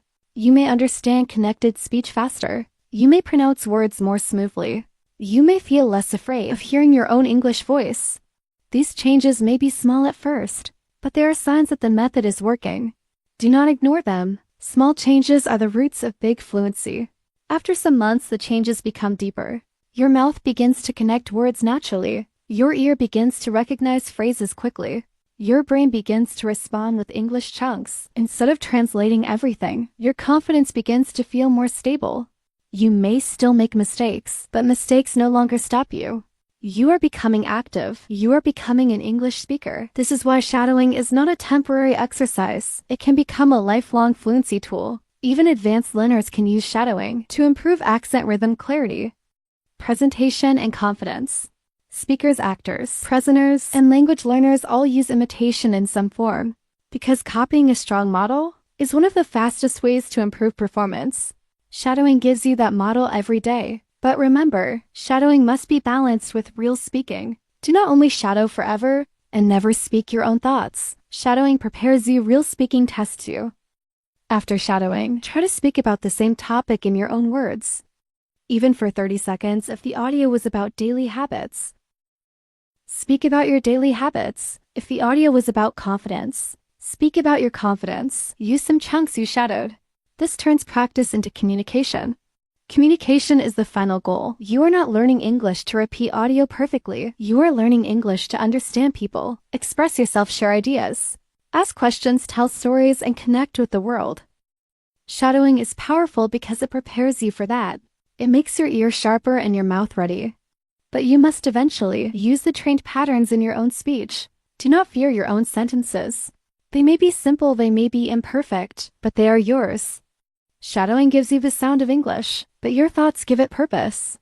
A learner who only copies may sound good in practice, but freeze in real life. A learner who copies and then creates becomes stronger. So always move from shadowing to self-speaking. One simple method is the shadow and speak method. Shadow a short audio for 5 minutes. Then pause everything and speak for 1 minute about the same idea. Do not write, do not translate. Just speak, use any phrase you remember. If you stop, continue. If you make mistakes, continue. This teaches your brain to move from imitation into expression. This is where fluency grows. At first, your 1-minute speech may feel difficult. You may repeat yourself, you may forget words. You may speak slowly, but it's okay. The point is to activate English. Over time, your speech becomes longer, smoother, and more natural. The phrases you shadowed begin to appear in your own speaking. This is one of the most satisfying signs of progress. Another strong practice is question shadowing. Listen to common questions and shadow them until they sound natural. Then answer them without writing. Questions are important because conversation is full of them. If your ear and mouth are comfortable with questions, real conversations become easier. Practice questions like, what do you think about that? How did that happen? What are you going to do? Can you explain that again? Do you know what I mean? These questions train both listening and speaking. You should also shadow answers. Many learners can ask questions, but struggle to explain ideas. Shadowing explanations teaches structure. You learn phrases like the reason is. What I mean is, for example, in my opinion at the same time, and that's why these phrases help you speak longer. They give your thoughts a path. Without structure, speaking feels like walking in darkness. With trained phrases, speaking becomes guided. Shadowing storytelling is also powerful. Stories contain past tense, emotion sequence, and natural connectors. When you shadow stories, you learn how English moves through time. You hear phrases like one day after that at first. Suddenly I realized, and that was when. These patterns help you tell your own stories. Storytelling is one of the best ways to become fluent because it connects memory, emotion, and language. Shadowing opinion speech is also useful. If you want to discuss ideas, you need opinion phrases, shadow sentences like, I think the biggest problem is, I don't completely agree with that. That depends on the situation. From my point of view, and I understand what you're saying. But these phrases make your speaking more confident and mature. They help you enter conversations without freezing. This is how shadowing becomes personalized. You train the type of English you need. If your goal is daily conversation, shadow daily conversation. If your goal is interviews, shadow interview answers. If your goal is storytelling, shadow stories. If your goal is presentations, shadow clear explanations. Your practice should match your future use. Now let us talk about speed again. Many learners are obsessed with speaking fast. They think if I speak fast, people will think I am fluent. But this is dangerous. Fast speech without clarity is not fluency. It is confusion. Shadowing teaches you that natural speed comes from rhythm, not rushing. Native speakers do not speak fast by pushing every word. They speak smoothly by connecting sounds, reducing weak words and stressing important words. When you copy this, your speech becomes naturally faster without becoming messy, so do not force speed. Build smoothness first. Smoothness creates speed later. If your mouth can say a phrase smoothly, speed will increase naturally with repetition. If your mouth cannot say it smoothly, forcing speed will only create bad habits. This is why slow, clear shadowing is valuable. Slow practice creates control. Control creates smoothness. Smoothness creates speed. Another common mistake is shadowing only once. Some learners play a sentence, repeat it one time, and move on. That is not enough. Your mouth needs repetition. Just like your ear, repeat one sentence until it feels easier. Repeat one chunk until it flows. Repeat one phrase until you can say it without looking. This deep repetition builds automatic speech. Do not be afraid to repeat the same sentence 10, 20, or 30 times if needed. That is not weakness, that is training. Professional singers repeat lines. Actors repeat dialogues. Athletes repeat movements. Speakers rehearse presentations. Why should English learners think repetition is shameful? Repetition is how performance improves. Speaking English is a performance skill. Your voice must rehearse before it becomes natural. Shadowing is your rehearsal. The best shadowing sessions often feel simple, but they are deeply effective. One sentence, many repetitions. One phrase, many rhythms. One paragraph, many attempts. The learner who accepts this simple work becomes powerful. The learner who always searches for something new remains entertained but unchanged. Depth creates fluency. You must also learn to enjoy the sound of English. Some learners treat practice like punishment. They sit with tension, repeat with frustration, and judge every mistake. This makes the brain resistant. Instead, approach shadowing like music training. Enjoy the rhythm, play with the sound. Try different emotions, repeat with curiosity. When practice feels alive, your brain remembers better. Joy helps learning. This does not mean every session will feel easy. Some days your mouth will feel heavy. Some days your listening will feel weak. Some days you will feel tired. Continue gently. You do not need to perform perfectly every day. You only need to return. Returning is what builds mastery. A learner who returns daily, even with small effort, will beat a learner who waits for perfect motivation. Shadowing is also a way to measure progress. Record yourself on day 1, then continue practicing. Record yourself again after 30 days. You may be surprised your rhythm may improve. Your pronunciation may become clearer. Your confidence may sound stronger. Sometimes progress is hard to feel day by day, but recordings reveal it. They show you that your effort is working. Do not delete every old recording because you feel embarrassed. Keep some of them as proof of your journey. One day, you will listen back and realize how far you have come. That moment will give you strength. It will remind you that fluency is built through courage, not perfection. Now understand this deeply. Shadowing is not magic. If you only do it with your mouth, the mind must also be involved. You must know why you are repeating. You must notice the patterns. You must feel the meaning. You must connect the phrase to real life. If you do this, shadowing becomes one of the most powerful tools in your English journey. If you repeat without attention, it becomes noise. Attention turns repetition into transformation. This is why the English ear method uses shadowing. After listening chunks, rhythm and repetition. Each chapter prepared you for this. Chapter by chapter, your ear has learned that real English is different from textbook English. Your brain has learned to reduce translation. Your listening has learned to catch chunks. Your ear has learned the hidden music of English. Your practice has learned the power of repetition. Now shadowing brings all of that together. It is where the method becomes active. When you shadow, you're practicing everything at once. You hear real English, you understand meaning directly. You recognize chunks, you follow rhythm. You repeat through repetition. You connect ear to mouth. This is why shadowing is the bridge. Without it, listening may stay passive.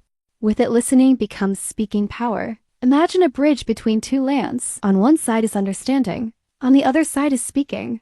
Many learners live on the understanding side. They can understand lessons, read books, and watch videos, but they cannot cross to the speaking side because the bridge is weak. Shadowing builds the bridge plank by plank.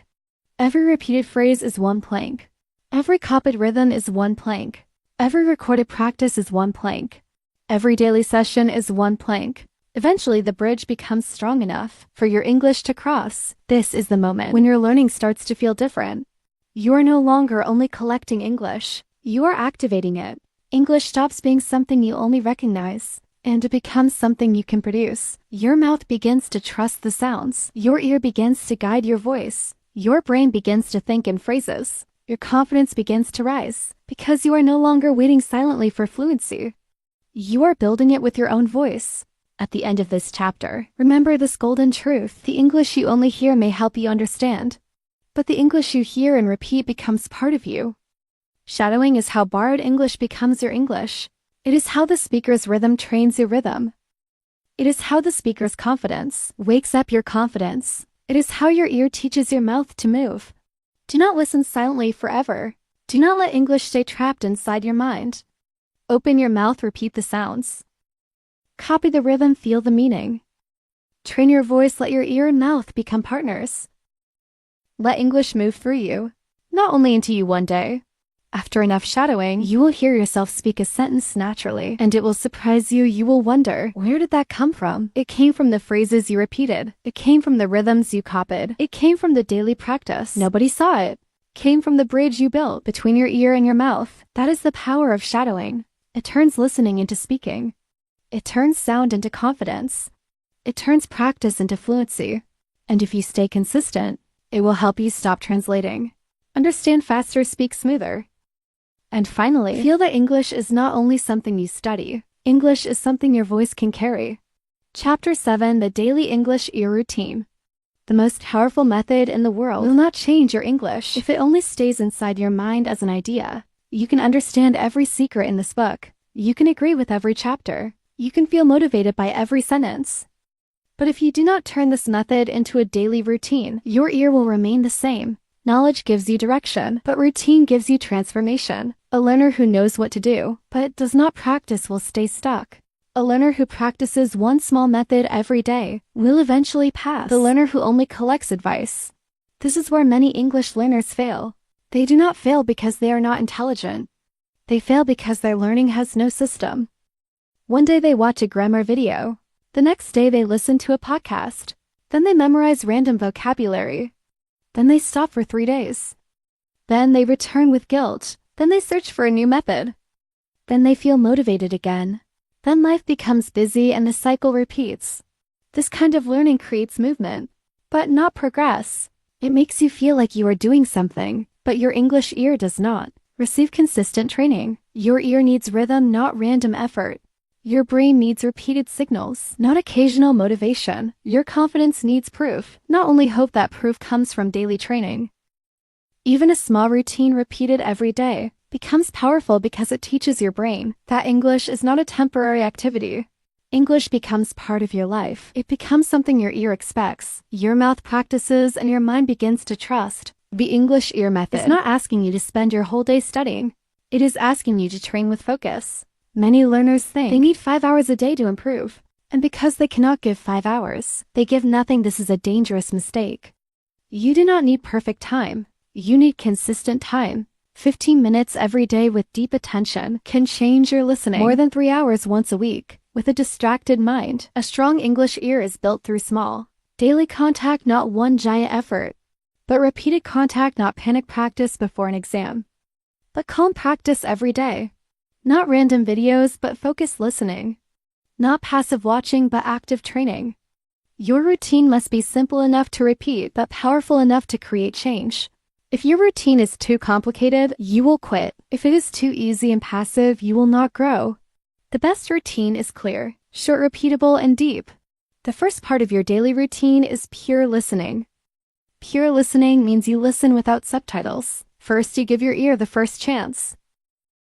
This is very important because many learners immediately turn on subtitles, and when they do that, their eyes become strong while their ears remain weak. Subtitles are useful later, but they should not be the first support. If you always give your eyes the answer before your ear struggles, your listening muscle will not grow. When you begin pure listening, do not demand perfection.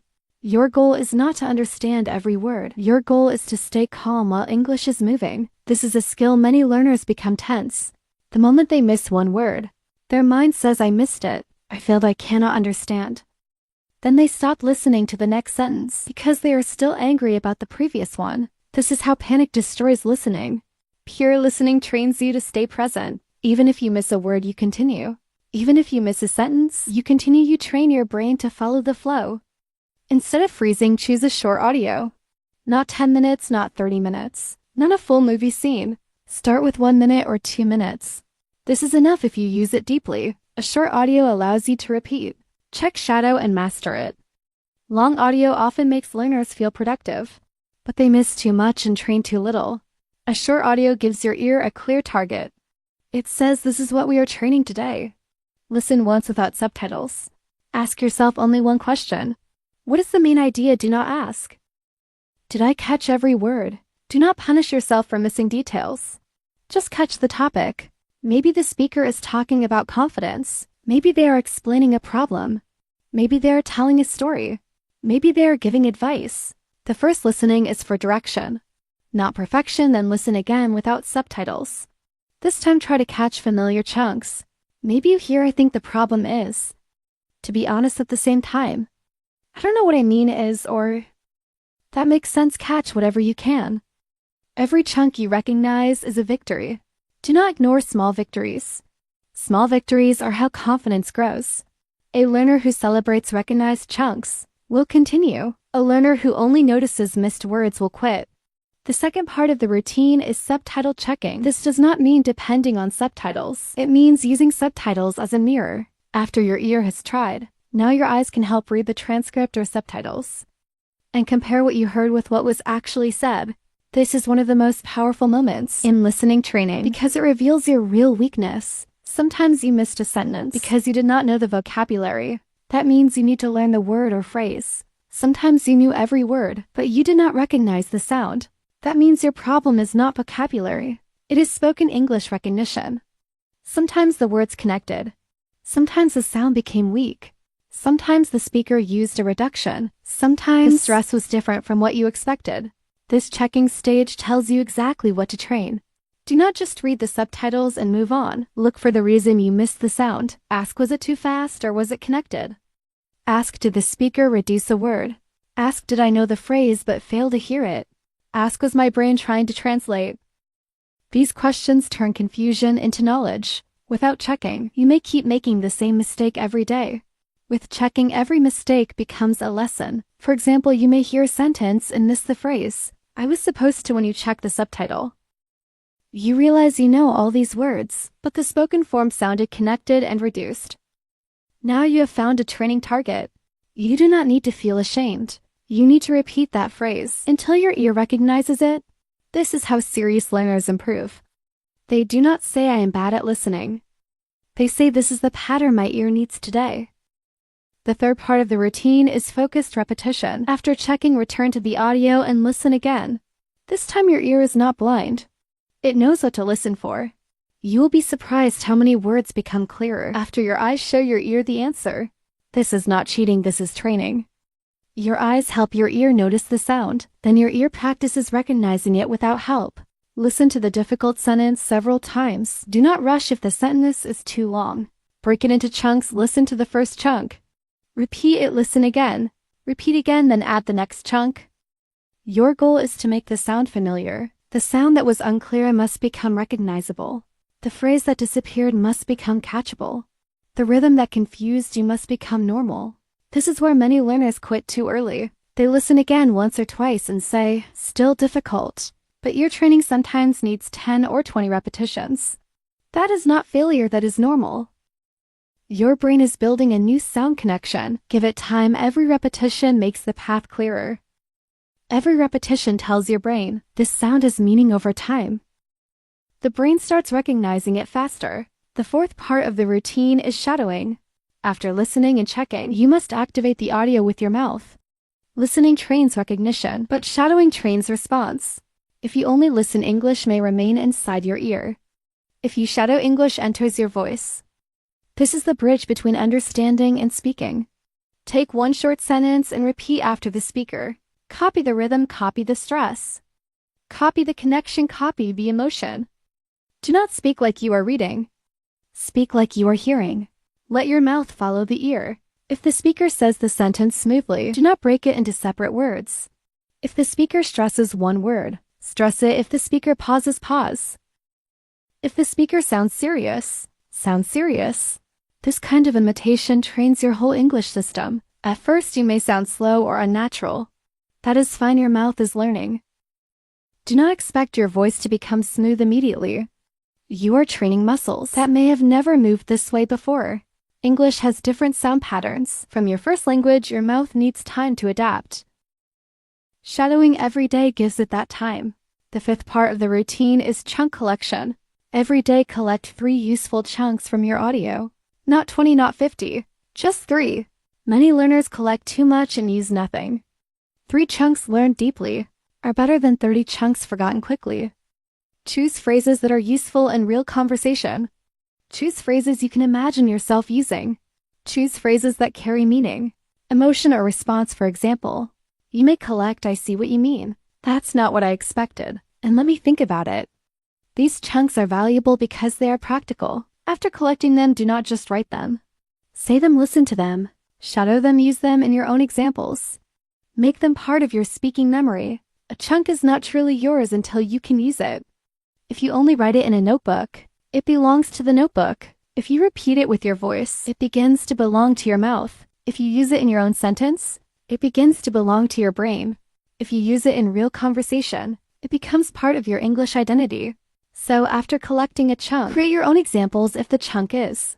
It depends on say. It depends on the situation. It depends on the weather. It depends on how much time we have. If the chunk is I was about to say, I was about to leave, I was about to call you.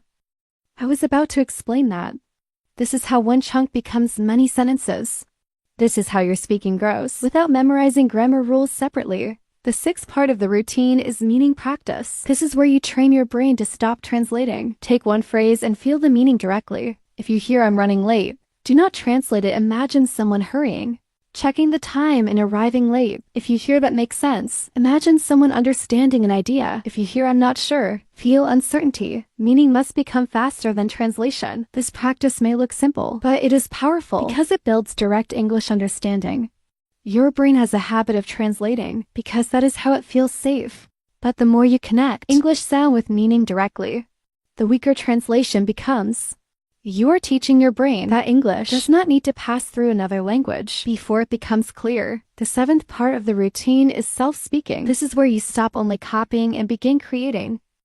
After listening, checking, repeating, shadowing, and collecting chunks, speak for 1 minute about the same topic. In your own words, do not write first. Do not translate first, just speak. It may be slow, it may be imperfect. It may be simple, that is okay. The goal is to activate English. If the audio was about confidence, speak about your confidence. If it was about daily habits, speak about your daily habits. If it was about learning English, speak about your English journey. Use 1 or 2 chunks from the audio. This connects listening input with speaking output. This is how your English becomes alive. Many learners keep English trapped inside input. They listen, read, watch, and understand, but they never produce enough. Then they wonder why speaking is still hard. Speaking becomes easier when you give your brain daily output practice. Even 1 minute matters. 1 minute every day becomes 30 minutes a month. 30 minutes of active speaking is far more powerful than 0 minutes of perfect silence. Do not judge your 1 minute speaking harshly. Record it sometimes, but do not use the recording to attack yourself. Use it to notice progress. Maybe today you used 1 chunk naturally. That is progress. Maybe your rhythm was smoother. That is progress. Maybe you paused less than yesterday.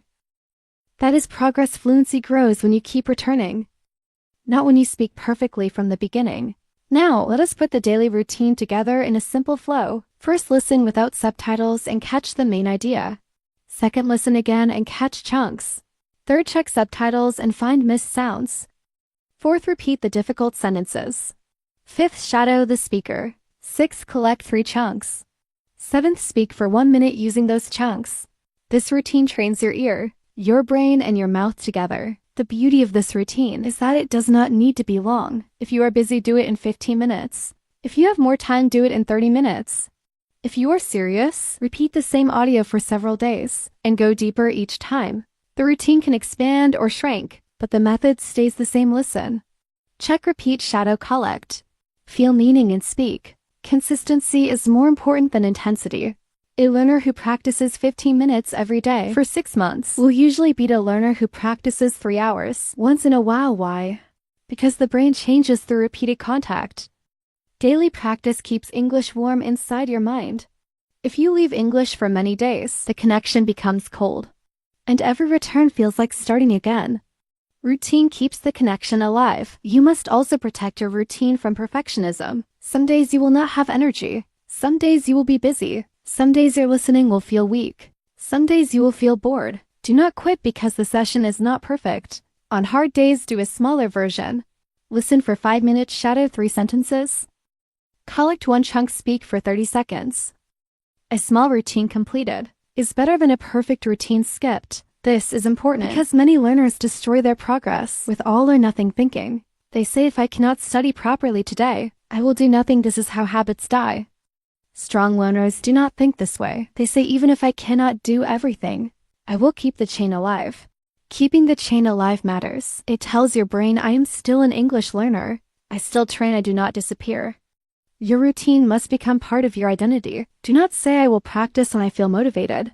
Say, I am the kind of person who trains my English ear every day. Motivation is emotional. Identity is stronger when English practice becomes part of who you are. You do not need to argue with yourself every day. You simply return to the routine because that is what you do. But identity is built through action. You cannot call yourself a serious learner while avoiding practice. You become serious by doing serious things repeatedly. Every time you complete your daily routine, you cast a vote for your new identity. You tell your brain, this is who I am becoming.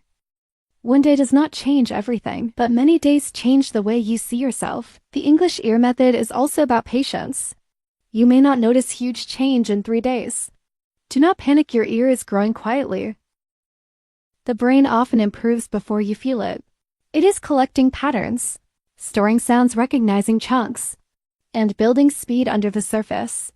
Then one day, something becomes clear that was not clear before. That moment feels sudden, but it was built by many small practices. This is how growth works. Roots grow before the tree becomes visible.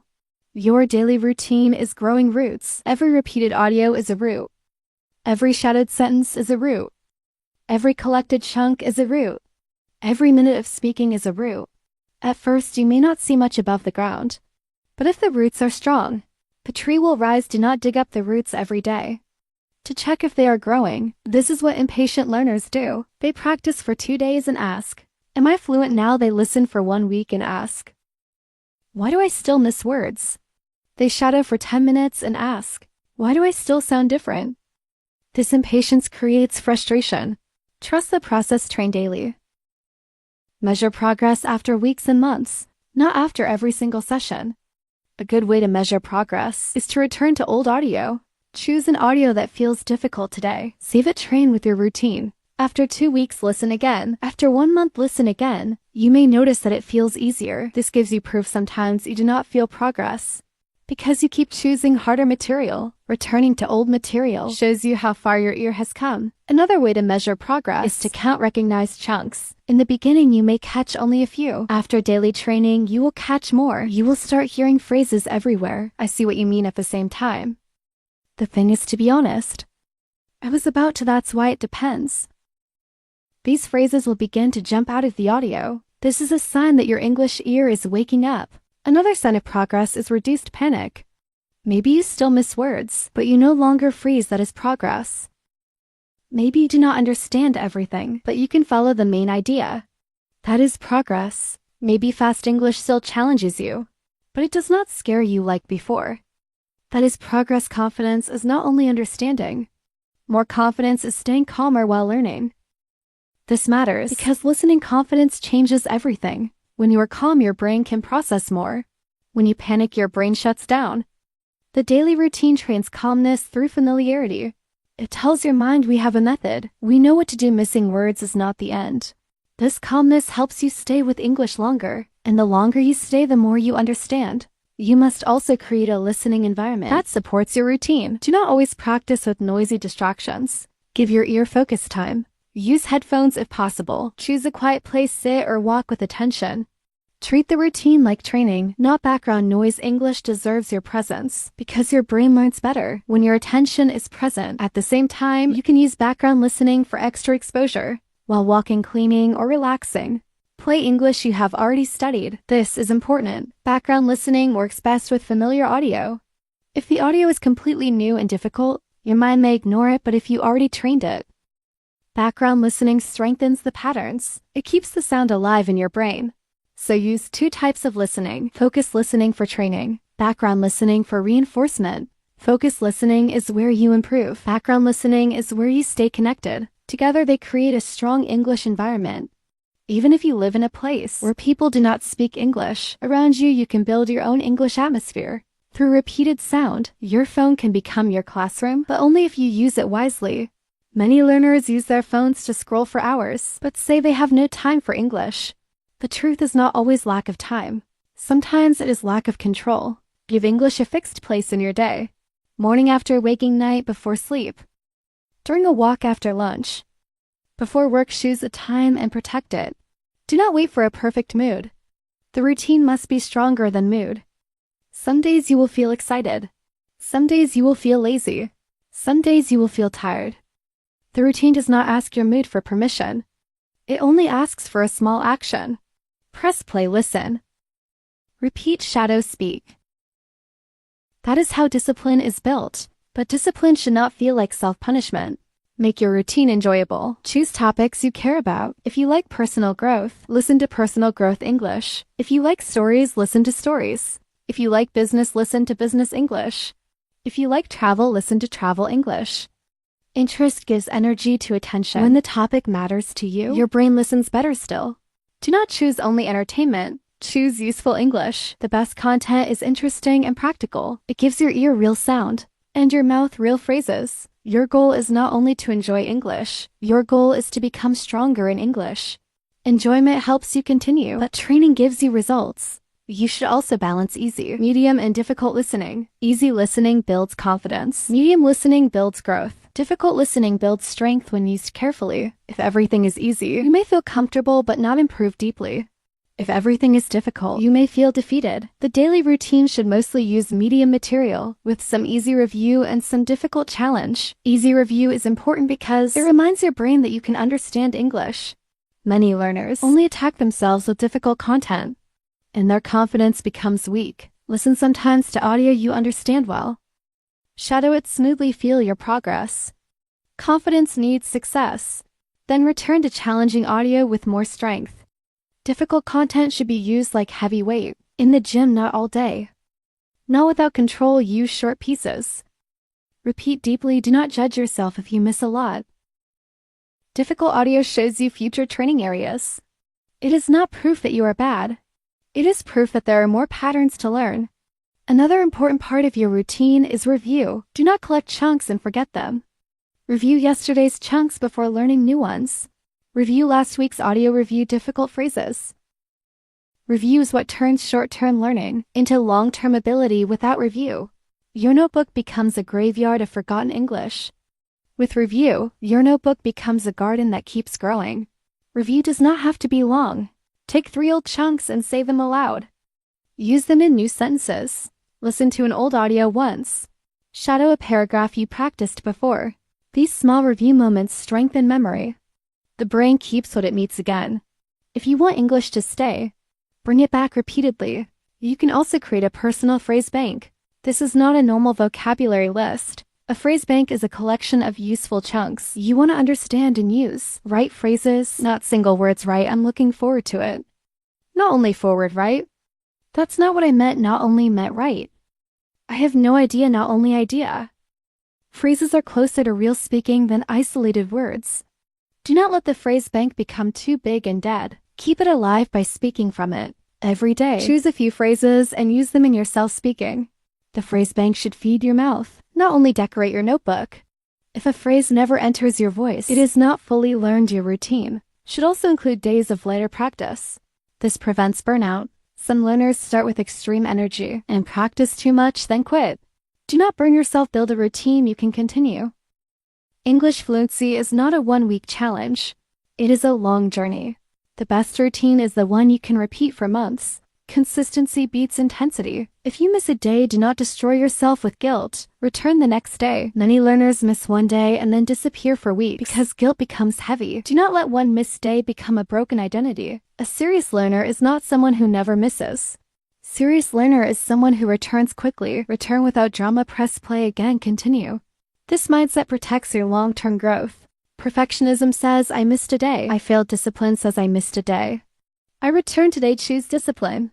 Choose return. Choose continuation. English does not require a perfect learner. It requires a consistent learner. Now imagine your daily routine after 30 days. You have listened to many short audios. You have repeated difficult sentences. You have shadowed real rhythm. You have collected useful chunks. You have spoken for 1 minute many times. Your ear is not the same. Your mouth is not the same. Your confidence is not the same. Maybe you are not fluent yet, but you are no longer stuck in the same way. You have movement. You have a method. You have proof after 90 days. Your brain begins to expect English differently. You hear common phrases faster. You recognize reductions more easily. You panic less. You can shadow more smoothly. Your self-speaking becomes longer. Your translation habit becomes weaker because English has entered your mind more directly. This is not magic. This is routine. After 1 year, if you truly stay consistent, your English identity can transform. You may still learn. You may still make mistakes, but you will not feel like the same learner who is afraid of fast English. Your ear will have thousands of repeated contacts with real sound. Your mouth will have hundreds of shadowing sessions. Your brain will know many chunks. Your confidence will be built on practice, not hope. This is why the final chapter of this book is about routine, because the method becomes real only when it becomes daily. A book can inspire you, but your routine will build you. A lesson can show you the road, but your routine makes you walk. A title can attract you, but your daily training transforms you. The English ear method is not something you read once and leave. It is something you practice until your ear changes. From today, make a simple promise. I will not only learn English with my eyes. I will train my ear. I will not only understand lessons. I will prepare for real English. I will not only collect vocabulary. I will collect chunks. I will not only listen once. I will repeat deeply. I will not only stay silent. I will shadow and speak. I will not only wish for fluency. I will build it every day. This promise matters because your English future is created by your daily actions. Every day you are either training your English ear or keeping it weak every day. You are either reducing translation or strengthening it. Every day you are either building confidence or feeding fear. The choice may look small, but small choices repeated over time become a life. Do not wait for someone to give you confidence.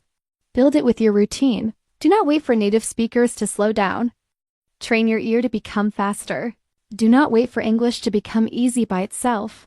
Make it familiar through repetition. Do not wait for perfect conditions. Start with what you have: one phone, one sure audio, one focused mind, one voice willing to practice. That is enough to begin at the end of this chapter.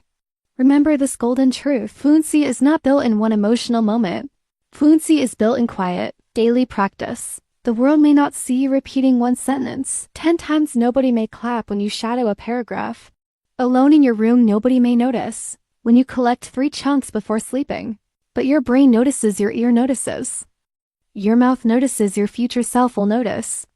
One day you will hear fast English and understand more than before. One day you will answer without translating every word. One day you will recognize chunks instantly. One day you will speak with smoother rhythm. One day you will realize that the small routine you repeated quietly changed everything. That day will not arrive because you wished. It will arrive because you trained. So build your daily English ear routine. Protect it, repeat it, trust it, let it become part of you. Let English enter your ear every day, move through your brain and come out through your voice. This is how the learner becomes a listener. This is how the listener becomes a speaker. This is how the speaker becomes confident. And this is how fast English finally becomes easy. Now you understand the truth. Fast English is not your enemy. Native speakers are not speaking to defeat you. Your brain is not broken, your memory is not weak, and your English journey is not hopeless. The real problem was simple but hidden. Your ear was never trained for the real sound of English. You learned English with your eyes. You studied words on pages. You watched lessons with subtitles. You understood grammar slowly. But real English does not enter your life through a textbook. Real English enters through sound speed, rhythm chunks, emotion and natural flow. This is why the English ear method was created. Not to give you another list of grammar rules, not to make you memorize more random vocabulary, and not to tell you to work harder without direction. This method teaches you how to train the doorway through which real English reaches your brain. That doorway is your ear. When your ear becomes stronger, your whole English changes. Listening becomes clearer, speaking becomes smoother, pronunciation becomes more natural, confidence becomes deeper, and slowly the habit of translation becomes weaker. Because your brain begins to understand English as English. Never forget what you learned in this book. You learn that lesson. English and real English are different. You learn that translation makes you late. In fast conversation, you learn that fluent listeners do not catch every word separately. They hear chunks of meaning. You learn that English has hidden music rhythm, stress linking reductions, and tone. You learn that repetition is not boring. When it is used correctly, repetition is the road from confusion to familiarity. You learn that shadowing connects your ear with your mouth and turns silent understanding into speaking power. And finally, you learn that a daily routine is what transforms a method from an idea into a real skill. So, do not close this book and return to the same old habits. Do not keep saying English is too fast while training your ear too little. Do not keep depending on subtitles forever. Do not keep translating every sentence and then wondering why your listening is slow. Do not collect new videos every day without repeating deeply from today. Become a different kind of learner. Become the learner who listens with focus, repeats with patience, shadows with courage, collects chunks with purpose, and speaks even when the voice is not perfect yet. Your English will not change in one magical night, but it can change through one serious decision, repeated every day, one short audio. One focused session. One difficult sentence repeated until it opens. One chunk practiced until it becomes natural. One shadowing practice that makes your mouth stronger. 1 minute of self-speaking that teaches your brain to respond without fear. These small actions may look simple, but if you repeat them, they will build a new English ear inside you. There will be days when English still feels fast. There will be days when you miss words. There will be days when your mouth feels slow. But now you know what to do. Missing words does not mean failure. It means your ear has found its next turning point. Confusion does not mean you are weak. It means the sound is still unfamiliar. Difficulty does not mean you should quit. It means you are standing at the edge of growth. Remember this deeply. Fast English becomes easy when it becomes familiar.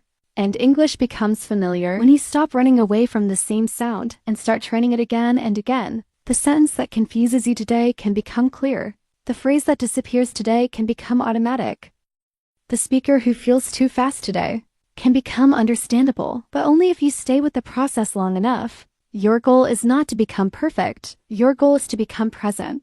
Present when English is spoken. Present when a real conversation begins. Present when your brain wants to translate, but you choose meaning instead. Present when your ear catches chunks. Present when your mouth responds with courage. This is real fluency, not perfect grammar and silence, but the ability to stay connected with English while it is happening. So from this moment, train your ear like it matters, because it does. Your ear is not just for listening. Your ear is the beginning of your speaking. Your ear teaches your mouth how English moves. Your ear teaches your brain how English feels. Your ear gives confidence to your voice. When your ear becomes stronger, English stops sounding like noise and starts becoming meaning. And when English becomes meaning, you stop feeling like an outsider, looking at the language from far away. You begin to feel that English can belong to you. If this book gave you clarity, do not let that clarity disappear. Start today. Choose one short English audio. Listen without subtitles. Check what you missed. Repeat the difficult lines. Shadow the speaker. Collect 3 useful chunks. Speak for 1 minute, then do it again tomorrow. This is how you build the English ear. This is how you stop translating. This is how you begin to understand fast English with calmness and confidence. And before you leave, make a promise to yourself. In the comments write, "I will train my English ear." Write it not for the video, but for your own future. Write it as a commitment that you are no longer going to stay stuck in the same listening struggle. Subscribe to CTM English Podcast if you are serious about building real English fluency, because every audiobook here is made to train your mind, your ear, your voice, and your confidence. This was the English Ear Method, published by CTM English Podcast. Train your ear, calm your brain. Stop translating, repeat deeply. Shadow daily, speak with courage. And one day the fast English that once confused you will no longer sound like a wall. It will sound like a road, and you will finally know how to walk on it.